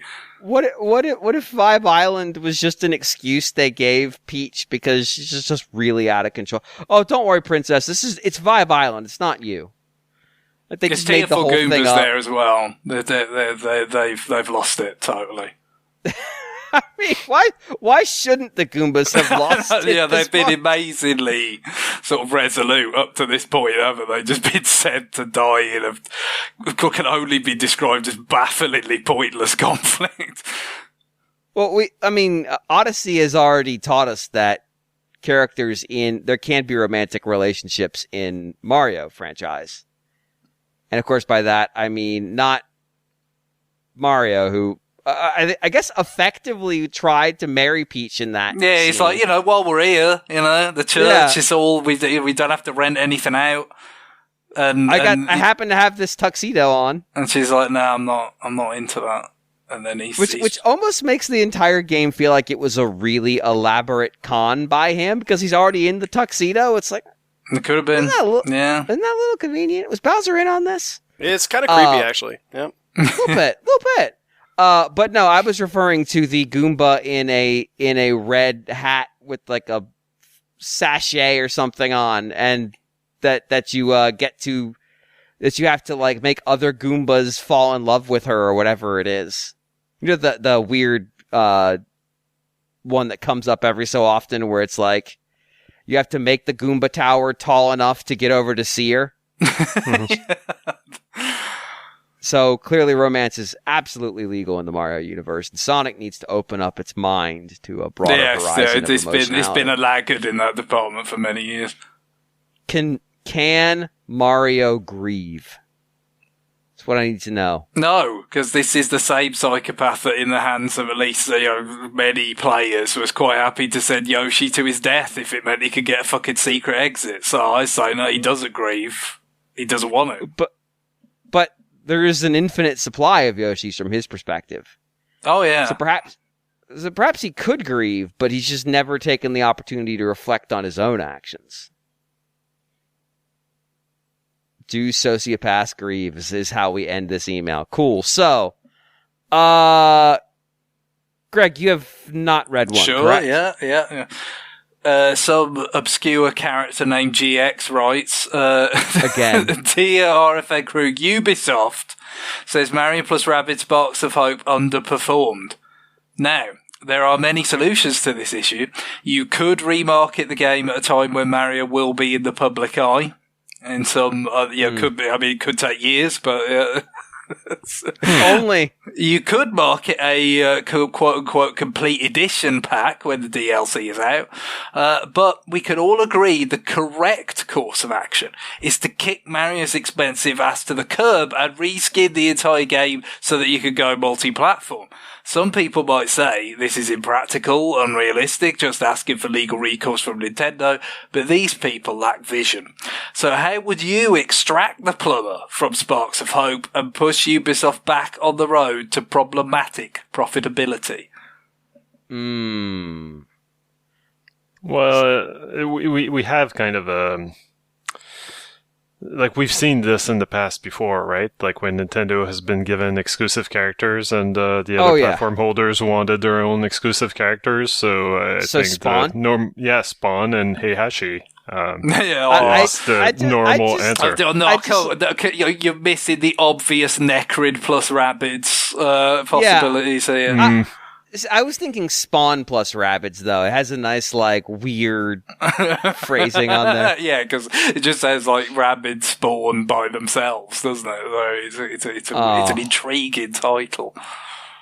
But also, the Spawn Rabbid is really something I'm prepared for. I think I'm emotionally mature enough at this point to handle. They do come in all shapes and sizes in the Sparks of Hope. Like, they really, there's more variety to their design than in the Minion designs. You just lean into it and just say Rabbids plus Rabbids. Like, so people know what it is that it's replacing, but it's like, and then, like, I guess the ones that are like, already like Mario Rabbid or whatever, like you just have to be the most minimally sort of amended thing to make it quote unquote legally distinct you could possibly make it. Well, let's not forget that Ubisoft has already kind of had crossovers with its own properties. There have been like Tom Clancy's Rabbids or rather like what's his name, Sam Fisher? No, yeah, Fisher. I don't know Sam if Fisher the Splinter Cell guy. He's Splinter Cell. Anyway, you're right. Yeah, the Splinter Cell hero. But the Rabbids version. Dear God. Yeah. So I could, if there's. That reminds me of I mean, like, Mario with guns looks more out of place than, like Tom Clancy with guns. Okay, but if we go with Spawn, we get to see a Todd McFarlane designed Rabbid. Yeah. And I want I don't know if that's that interesting. Do you prefer that or a third jersey for the Edmonton Oilers? Because he has designed one of those as well. That rabbit's going to have really jacked, like really comedically jacked proportions that are completely wrong. But big anime eyes. Big anime eyes, giant fucking thighs, just absolutely tree trunks. Shoulders that don't make any sense. It's going to be art. And we're all going to hate it. We're going to look at it and go, that's the ugliest thing I've ever said. And I'm going to say, no, it's Todd McFarlane art. So there's definitely uglier versions of his art out there. We can get characters like Violator in there. It'll be great. Fucking. But I guess my problem with this idea is that Tug McFarlane, like, doesn't he already have like a range of toys that are just like he's redesigned a lot of fucking characters, and so we kind of already know what to expect. So it's kind of become boring. What if Ubisoft gets to redesign his characters, though? Yeah, I think I'd rather see that, honestly. Well, it's a cross-pollination project. He's gonna make the tie-in comic, and they're gonna make the game. I say this, we're joking and everything, but I say this absolutely sincerely. Like, I do like the rabbit designs in the 2D drawings that they have in Sparks of Hope. Like, they had the same kind of stuff going on in Rabbids. What was that one called? To the Moon, Go Rabbids. Oh, yeah. Yeah. Rabbids Go Home. Go Home, right. Rabbids, please go away. Yeah, so they had like these 2D representations, which are cuter and less horrible, less eyes bulging out of bad 3D model designs, and so so those are cute, and I'd love to see. Like I like this idea of rabbidizing a lot of different properties. What if featuring Dante from the Devil May Cry series with a sticker, but rabbidized? Featuring Rabid Dante. Yes, definitely. Although also Dante from EA's Dante's Inferno. I think the alternative to like making it Rabbids plus Rabbids and it's just even more rabbidy is to say like to do what they did when they were doing Zombie U, isn't it? Because like Zombie U was going to be like wacky. It was like what was it called again? It's something freaks from outer space. Freaks from outer space. Yeah, now instead of it all being colourful and all that, like no, it's just a bunch of like Buckingham Palace guards, like the zombies killing things. You can, which is still camp, but it's not. You can expand their capabilities in a sort of semi-RPG style. So what difference does it make? What actual character they are? So if we're just trying to like apply this is like a resin over the existing game so we don't have to recreate it from zero, it limits us a little bit. But I'm trying to think like what's the like a franchise that really needs, that's really funny and is as a good like spiritual fit with the rabbits, but it's also really popular right now, and I'm thinking the answer is Yellowstone plus rabbits. I thought Earthworm Jim was coming there, but I'll accept Yellowstone. I need Kevin Costner and his murderous fail children as rabbids killing other rancher rabbids and then just tossing their bodies off cliffs. Because that's what Yellowstone basically is. And I think there's probably going to be lots of like different environmental settings in the existing Mario and Rabbids game, and this is the West. There's all kinds of environments there. I think you could just do it. You could just swap it out, and nobody would even notice. You'd have to pay Kevin Costner, but like he's available. Everybody has to pay Kevin Costner at some point in their life. He did an entire documentary series for that freaking Fox News streaming service. He's available. The problem is, isn't it, if you watch the NFL. You have to hear about see that. It all. You have to see the ads for it every week for 4 months. It's the Fox Nation, Greg. Jesus He's Christ. very available. It's a nation. I'm aware. I'm too aware. That's the point. He's extremely available. I'll take it over the fucking Sharon Osbourne one, but yeah, that's beside the point. Oh God. But yeah, like I'm just saying, like if you it's a big franchise right now. There's like 3 spin-offs in production. Apparently it's a franchise, yeah, there's like multiple spin-offs. There's 3. I'm looking forward to Yellowstone, the creation of the Earth, like there we go. When it was like, part of Pangea.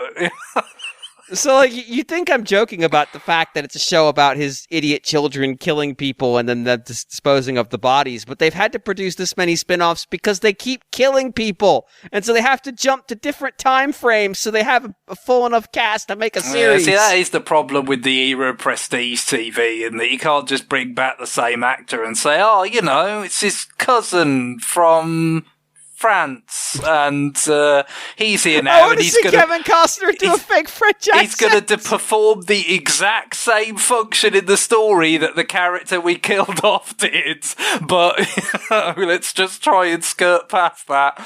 But he's going to wear a beret and a pencil mustache the entire time. Yeah, we've fallen so far from what was narrative perfection. I'm afraid you've overthought it, over-engineered it. It's the best point. I mean, they've got Harrison Ford in the Paramount streaming only spinoff at this point. Like, this is a franchise that's gone places. So I think it's time to bring them in. Like, let's get that Rabbids action going, and you could probably just append the Mario on top of it. It'll be fine. All right, John. I know you've got something going.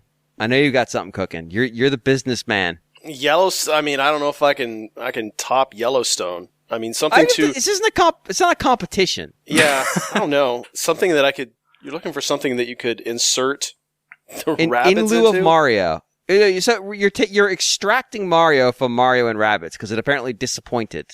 And injecting something else. Right. We're going to insert something else to fill in the void so that we can release it on more platforms. AEW? Oh, it's enough of a wrestling clown show. Yeah, they're making their video game debut, or really any wrestling. Yeah, really. MLW. Let's go way down. Let's go to the darkest places. Mm-hmm. And finally, we'd get to know what would happen if we gave these characters guns. Honestly, that's probably the last thing I want wrestling to have involved. All right, John, what if it's Impact? Okay. What if we're going to the Impact zone with Rabbids? I mean, is this... What if we can... Well, this would be obviously in the Octagon ring, right? Yeah, obviously. Yes. The ring that everyone hates because the ropes are only 3 feet long, which means they're super tight and hurt. Grid would come back, but it'd be an octagonal grid. Exactly. Mm-hmm. Yeah. The octagonal circle, as people have fought in for years. So, if you're not familiar, Impact and a couple Mexican wrestling federations, Impact used to use, or it might have been TNA at that point. Yes, they named their wrestling franchise TNA. But it's total nonstop action, guys. Yeah, just definitely nothing else. They had a ring that was octagonal rather than squared. The thing about the ring ropes is that because they're long, there's a lot of flex in them, so when you hit them, it hurts.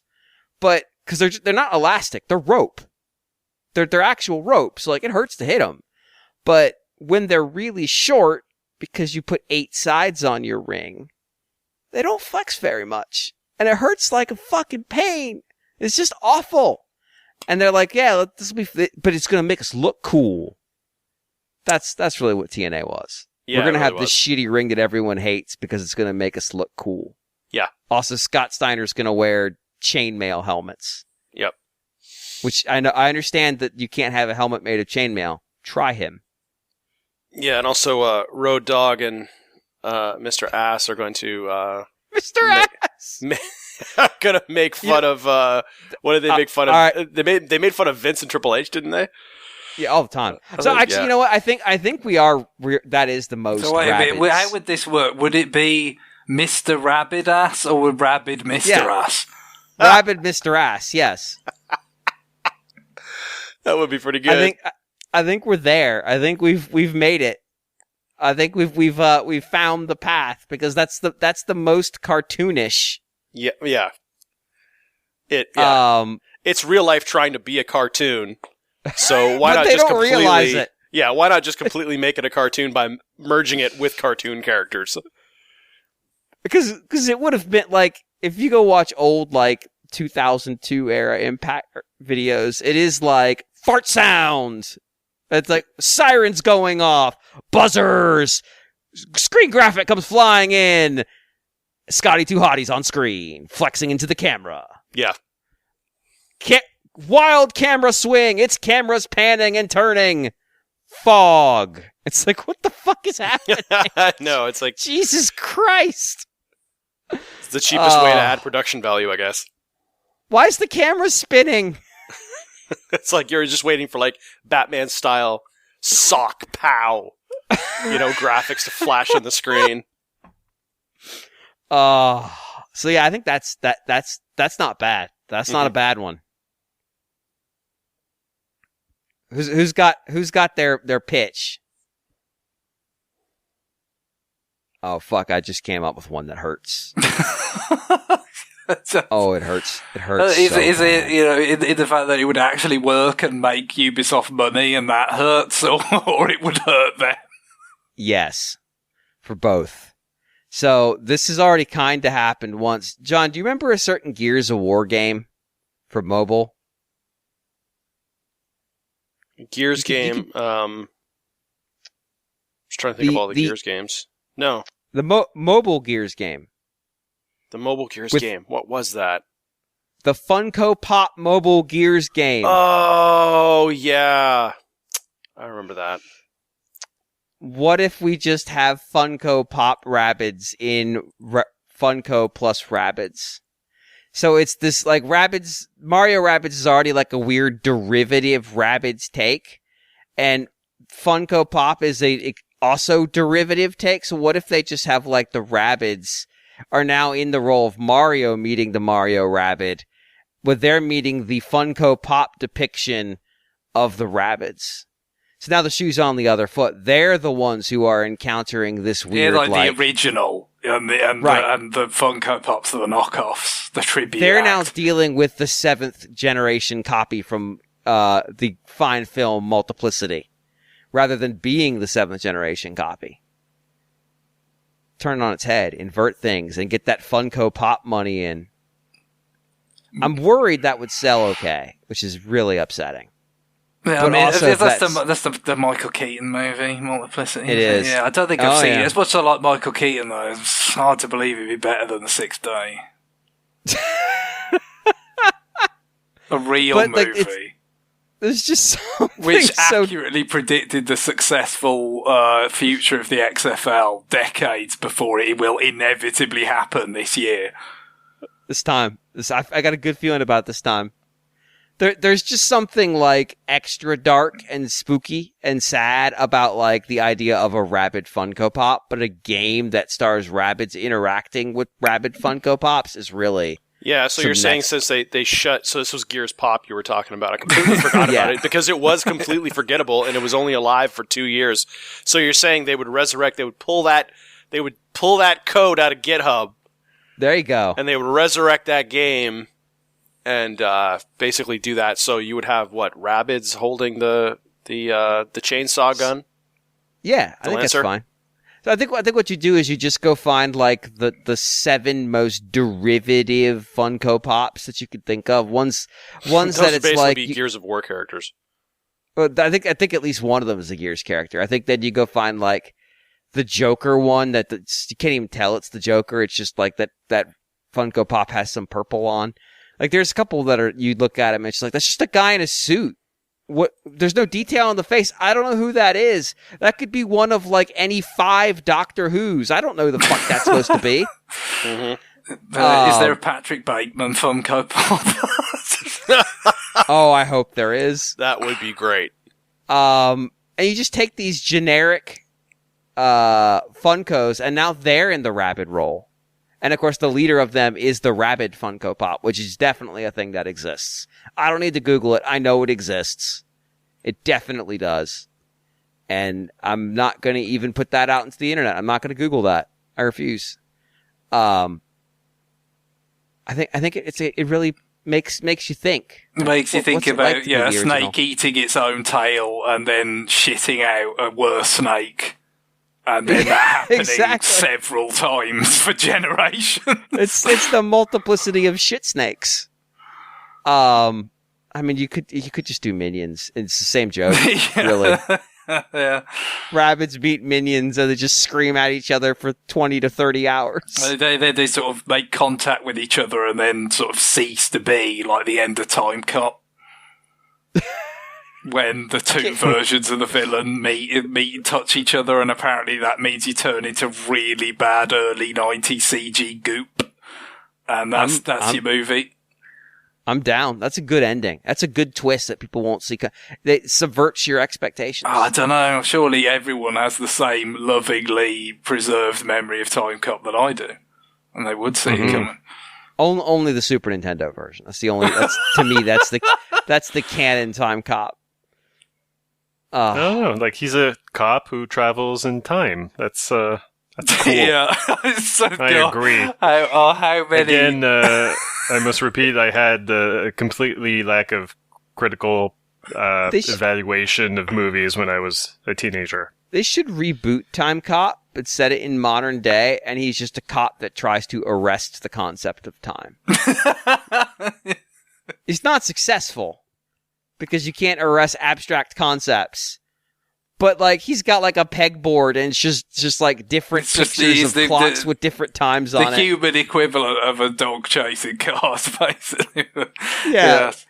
He's got, like, 3 pictures of the same guy. It's like, here's a 20, 30, 40. He doesn't say that. He's just got them there, and he's just written under it, "How?" in big letters. It's high concept, is what I'm saying. I'm gonna win an Oscar with that one. It's gonna get it. As for my quick replacement for Mario and Mario plus Rabbids, I guess I would go with Star Trek. That would solve the problem of, like GX suggested, remarket the game at a time when Mario would be in the public eye. Well, good news about Star Trek. There's like 4, 5, 6 fucking series at the same time, all at once, at any time. It's evergreen. Right. That's true. Yeah. Mario, on the other hand, is like such a passing thing. I know. So yeah, but also like it kind of fits with the guns or whatever. Yes, the funny guns, I suppose. You just, like the Mario plus Rabbids, that's this whole like two worlds colliding kind of thing. Well, you just make them aliens who shapeshift. Like it's whatever. Like I'm not a Star Trek writer, but I could be. I mean, clearly. Look, I've seen some even like some of TNG's episodes. You could be. No, I'm just thinking about like Matt. As long as masks exist, you're a better writer than at least one writer of Star Trek. And now I'm thinking about a Shatner Rabbid Funko Pop. Jesus, and you are all collectively responsible for this, GX included. I mean, the worst part is that could exist. Like, well, the thing is, you could have multiple versions also, of it, too. You could have the funny thing about that is, if you have a Shatner Rabbid Funko Pop, it's basically probably indistinguishable from the one of Michael Myers, because Shatner's face was the model for that mask. Oh, God. Right. But the thing is, though, would you have a Shatner Funko Pop who is doing, Lucy in the Sky with... he's doing his spoken word album. That exactly. It's like you would have spoken word Shatner Funko Pop. They did both? the thing in the Boopera or whatever in the first Mario plus Rabbids. Yeah, I mean, you exactly. imagine a set piece boss battle themed around the man with the golden throat. I mean, that now we're cooking. What if you just got Shatner to do the Boopera? So he's going to deliver it in his textbook singing style. I mean, he's still alive, so he could do it.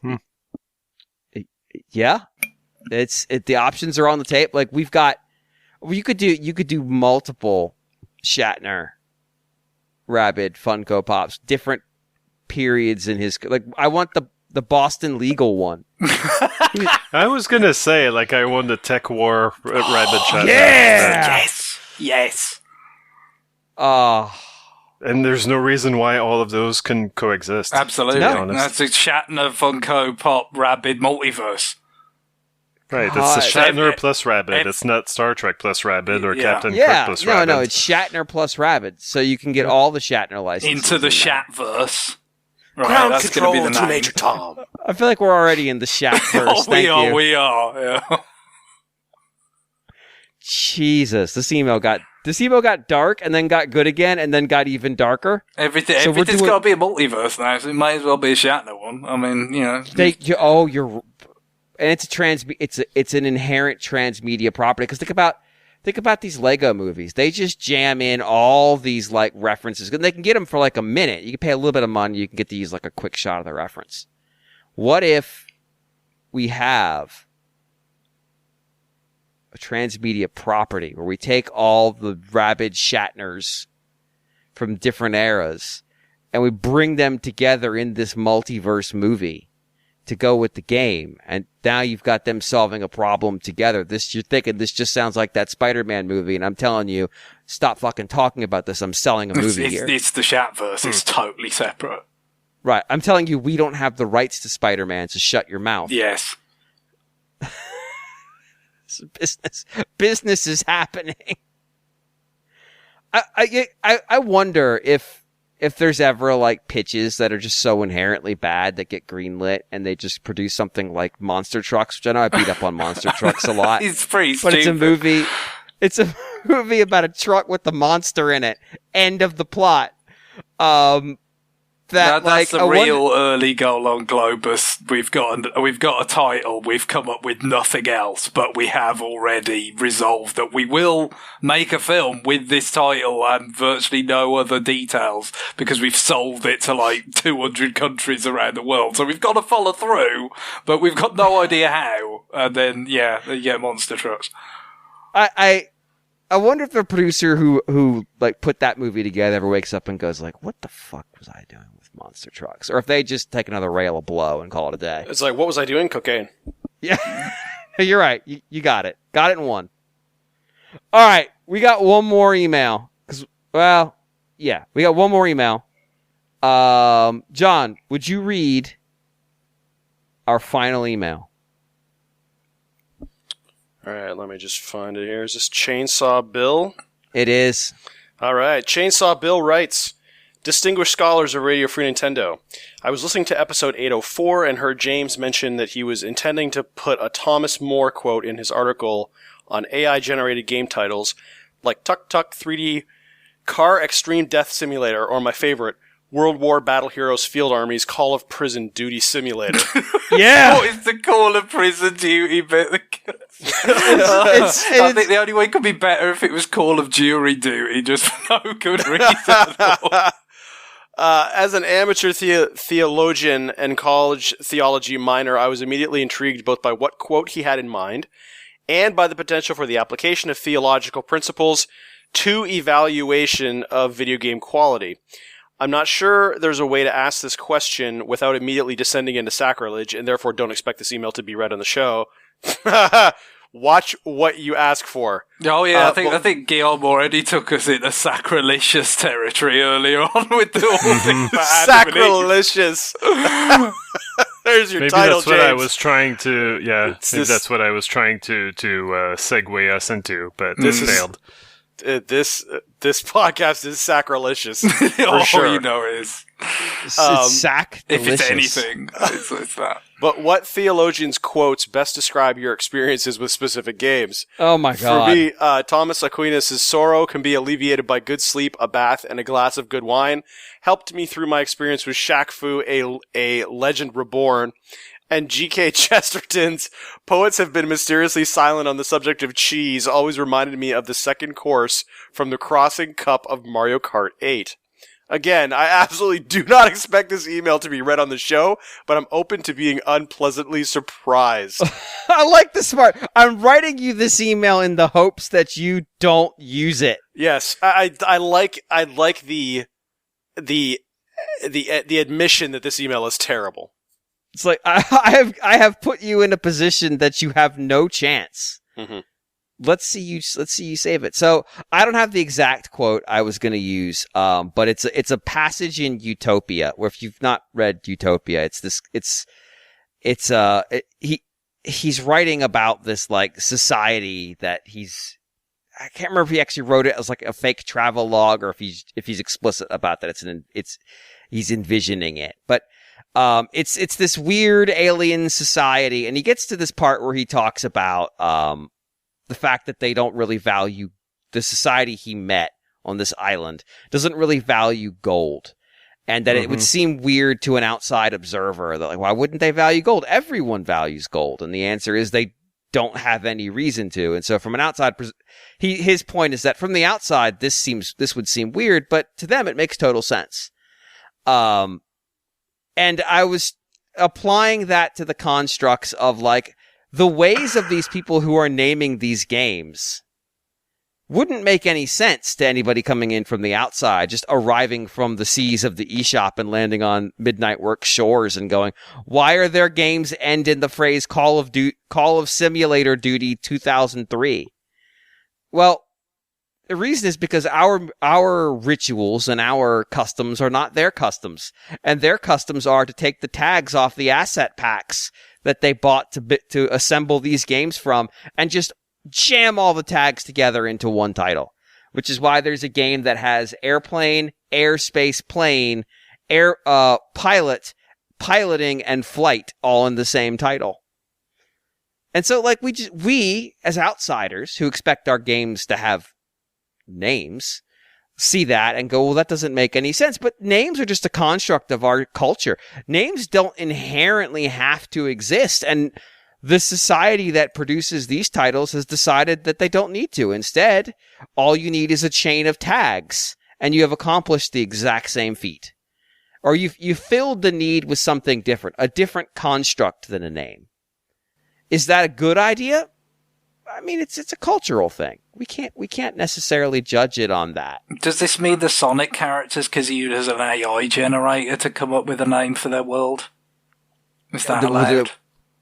I think it would be allowed, but they wouldn't be allowed to acknowledge it.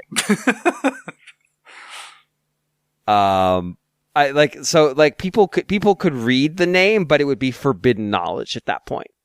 And so and if you read it backwards, you would undo the universe, basically. Yes, exactly. Or you would just get a nasty letter from Sega, and in the next issue you'd have to go, that was a really funny name that we made up. Good thing it's not the real name of our planet. That is, and then cuts to a different scene. You know what? And I was saying I would just do all kinds of like weird shots of, is that Sonic crying? No, it's not. He just put Visine in. And then I'd take some Visine money. That's what I would do. Every issue would have them getting ready to say the name of the planet and then cut to another location. Just all the time. So basically, I don't know, you kind of seem to be implying that Sega had hired the writers of the TV show Lost, yes, who would just see what the fans' theories were, and were like, oh shit, we gotta recreate everything. We gotta surprise everyone. All right, hear me out. What if they let the creators of Lost write the IDW Sonic comic? Are you saying that wouldn't be inherently, I'm not going to say an improvement, but inherently stupid in the best possible way? I think it would be. I think it would be very dumb. And that's all I want. I live for that. That's perfect. Yeah. The Sonic, Tails, Knuckles, love triangle that just goes nowhere. That's the best case outcome, is that it goes nowhere. I'm just imagining the airplane with fucking Big the Cat in the coffin. The smoke monster has to take the form of Big the Cat. Oh no. God. Little froggy. I do actually have one for this. And it kind of applies to the internet discourse around games more than anything. I actually do like this quote. This is Gregory of Nanzanzus. Nonsensus. NA. That person hosts an NFL podcast, I believe. So I think he's a 4th century. He's a doctor of the church. Definitely the same guy. Which is a title the Catholic Church gave to specific saints who they felt like contributed significantly to the theological underpinnings. Because, I mean, this is the official position of the Catholic Church. It's an extremely Greek organization. In terms of the philosophy that it's ingested into itself and how it has reflected the theology therein. That the underpinnings of specifically Catholic thought on theology very much derive from Greek philosophical models. And in fact, the now late Pope Benedict is known as a defender of the Greek philosophical underpinnings of the faith, because there was in the 70s there was this weird movement inside Catholic circles to like, let's de-Greekify this religion and get back to more textual bases, which is not something the Catholic Church ever wants to do, because if you've ever seen the Catechism, it's very long and they spent a lot of time on it. So Gregory had a quote, and I had to go look it up to get the exact wording. But it's from his oratories, which are just his orations, essentially. Nothing is so pleasant to men as talking about other people's business, especially under the influence of affection or hatred, which often almost entirely blinds us to the truth. And boy, does that speak to a lot about how video games get talked about. Like, a lot. Like, there was an article published, December. I can't remember. like about the Activision Blizzard acquisition by Microsoft? Well, there is a lot going on there. But there was an article published in December, I think. I think it was ours, but I'm not positive. Where they declared the biggest blunder of 2022 was that Nintendo was still selling the Switch. And then Nintendo basically announced that they're going to try to increase production so they could sell more of them next year than they sold this year now. Mm-hmm. Than they did in the previous year. Is the top selling console of the year, biggest blunder. And so like it absolutely blinded them. Like, yes, you want this thing to be a high powered console. I understand that. But the market clearly does not care. So how in the fuck is that the biggest blunder? Yeah. And like there's a lot of that in obviously in the internet discourse in particular among fans. And I'm sure we get into it a little bit. Like, I mean, we've made enough jokes at this point about Balan Wonderworld and also going to jail that I would say that he probably would say that it's a little bit of that going on here. And to a certain extent, he's right. It is, but it feels like it's more affected in specific fan circles of cultural components. In sports, oh dear God, like, anytime Urban Meyer shows up in the news story, the whole world explodes around. But now it's pro and college football. It used to just be the college football circle explodes. It's just there, and it's like, now we're going to go replay Urban Meyer eating sad Papa John's after losing in a playoff game while sitting on a golf cart. There it is. Here's the shot from the sports bar that he owns when he should have been with his team. It's all the hits get replayed, and we become this caricature of who these people really are and what these products really are and what these games really are. And even in reviewing games, like if you're reviewing a particularly detestable experience to play, this is a quote you have to be careful with, because like it's very easy to be reviewing something that you're just like, fuck, I didn't like anything about this. And you it just turns into like, let's just list all the things. Let's just get in there real deep and just really wedge things out. Well, that's not really what the audience needs in terms, like, they just need to know the game's bad and that they should avoid it. And here's why you should avoid it. You don't need to go in there and like really twist the knife, but there is that that motivating factor of like, I'm going to get mine for having had to even play this piece of shit. And if you go read my review of Hawks 2 on the Wii, I got mine. I got in there. That knife got dug real deep because that game's real bad and it really sucked to play. And I decided I was going to get in there and do it. To the point where it might have been excessive. Like, I read it recently. I was like, I got a little rough on it. But I also haven't played it in 10 years. Maybe if I touched it, I'd be like, no, I was dead on.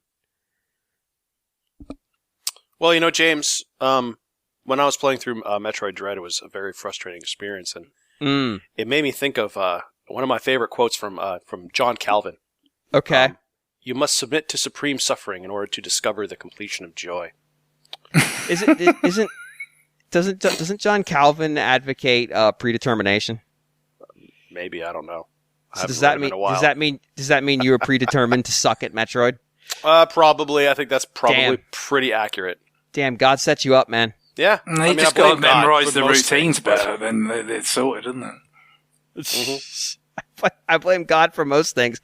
Box quote for Metroid. Throw that on the back. Metroid Dread. Yeah. I blame God for most things. John Lindemann, Nintendo World Report.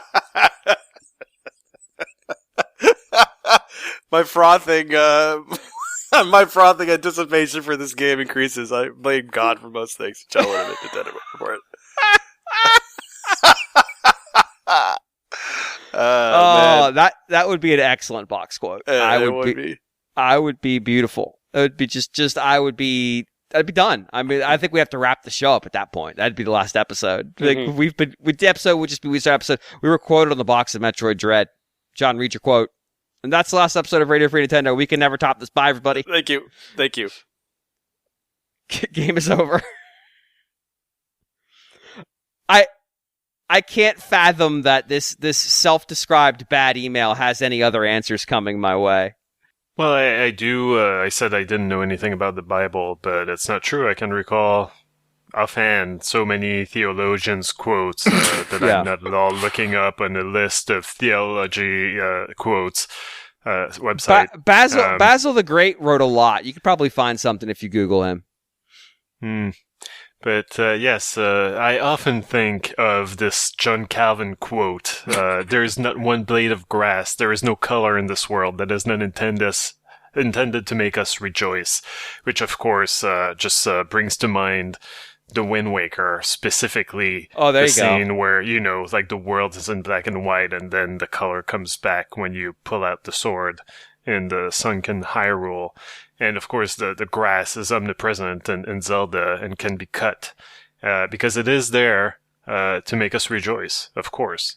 There is not one pot in some random person's house that isn't there for us to break and rejoice.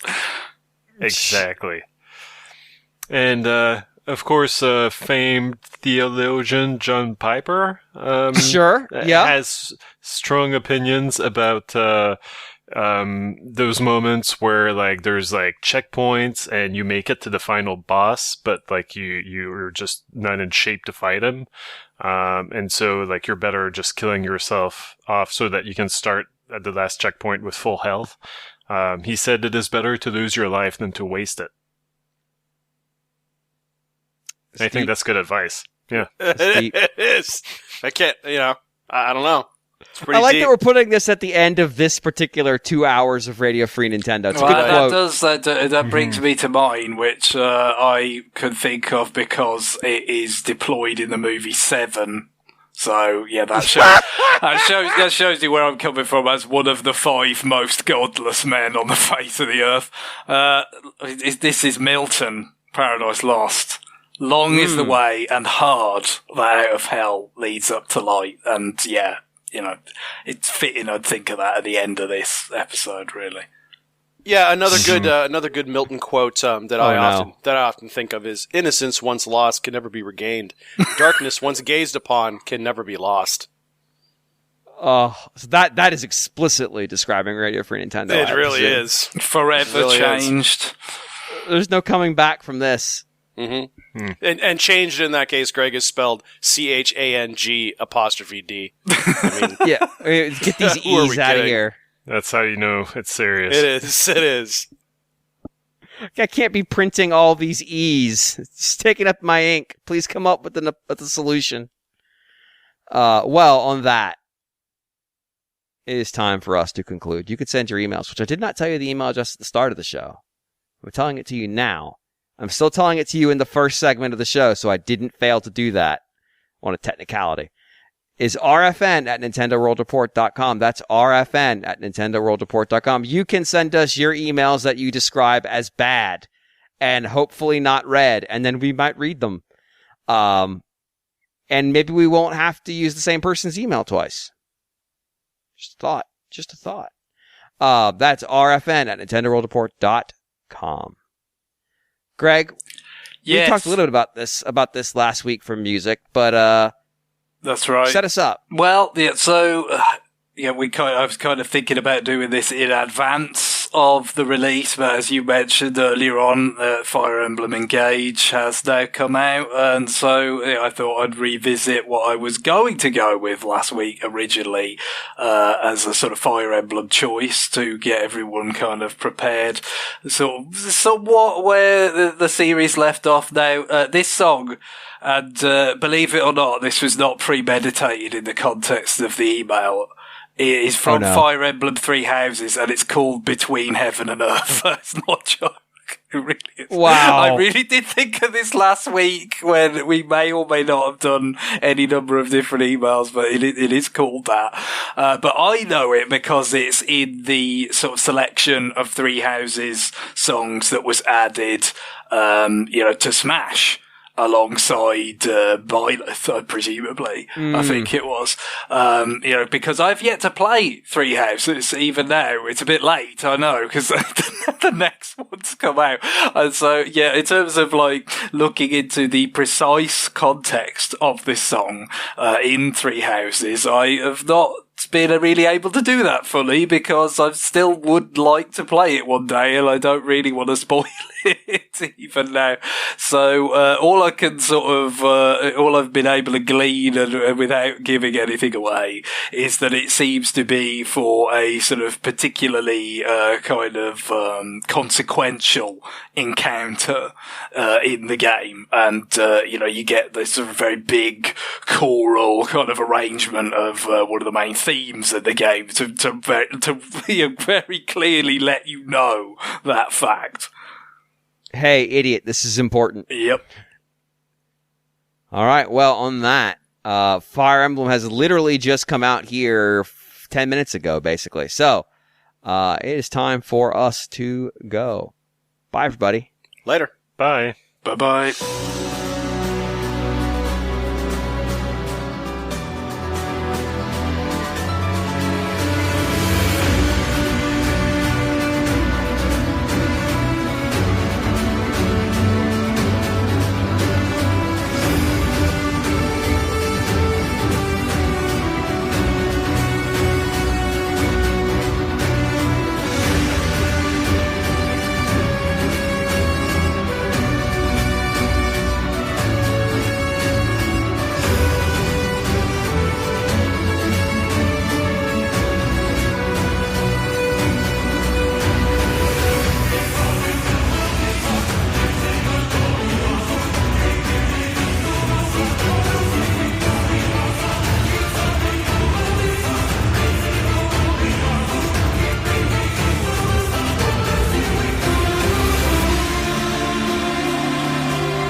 We're at 54 minutes. Do we want to do a break, or do we want to do one more email?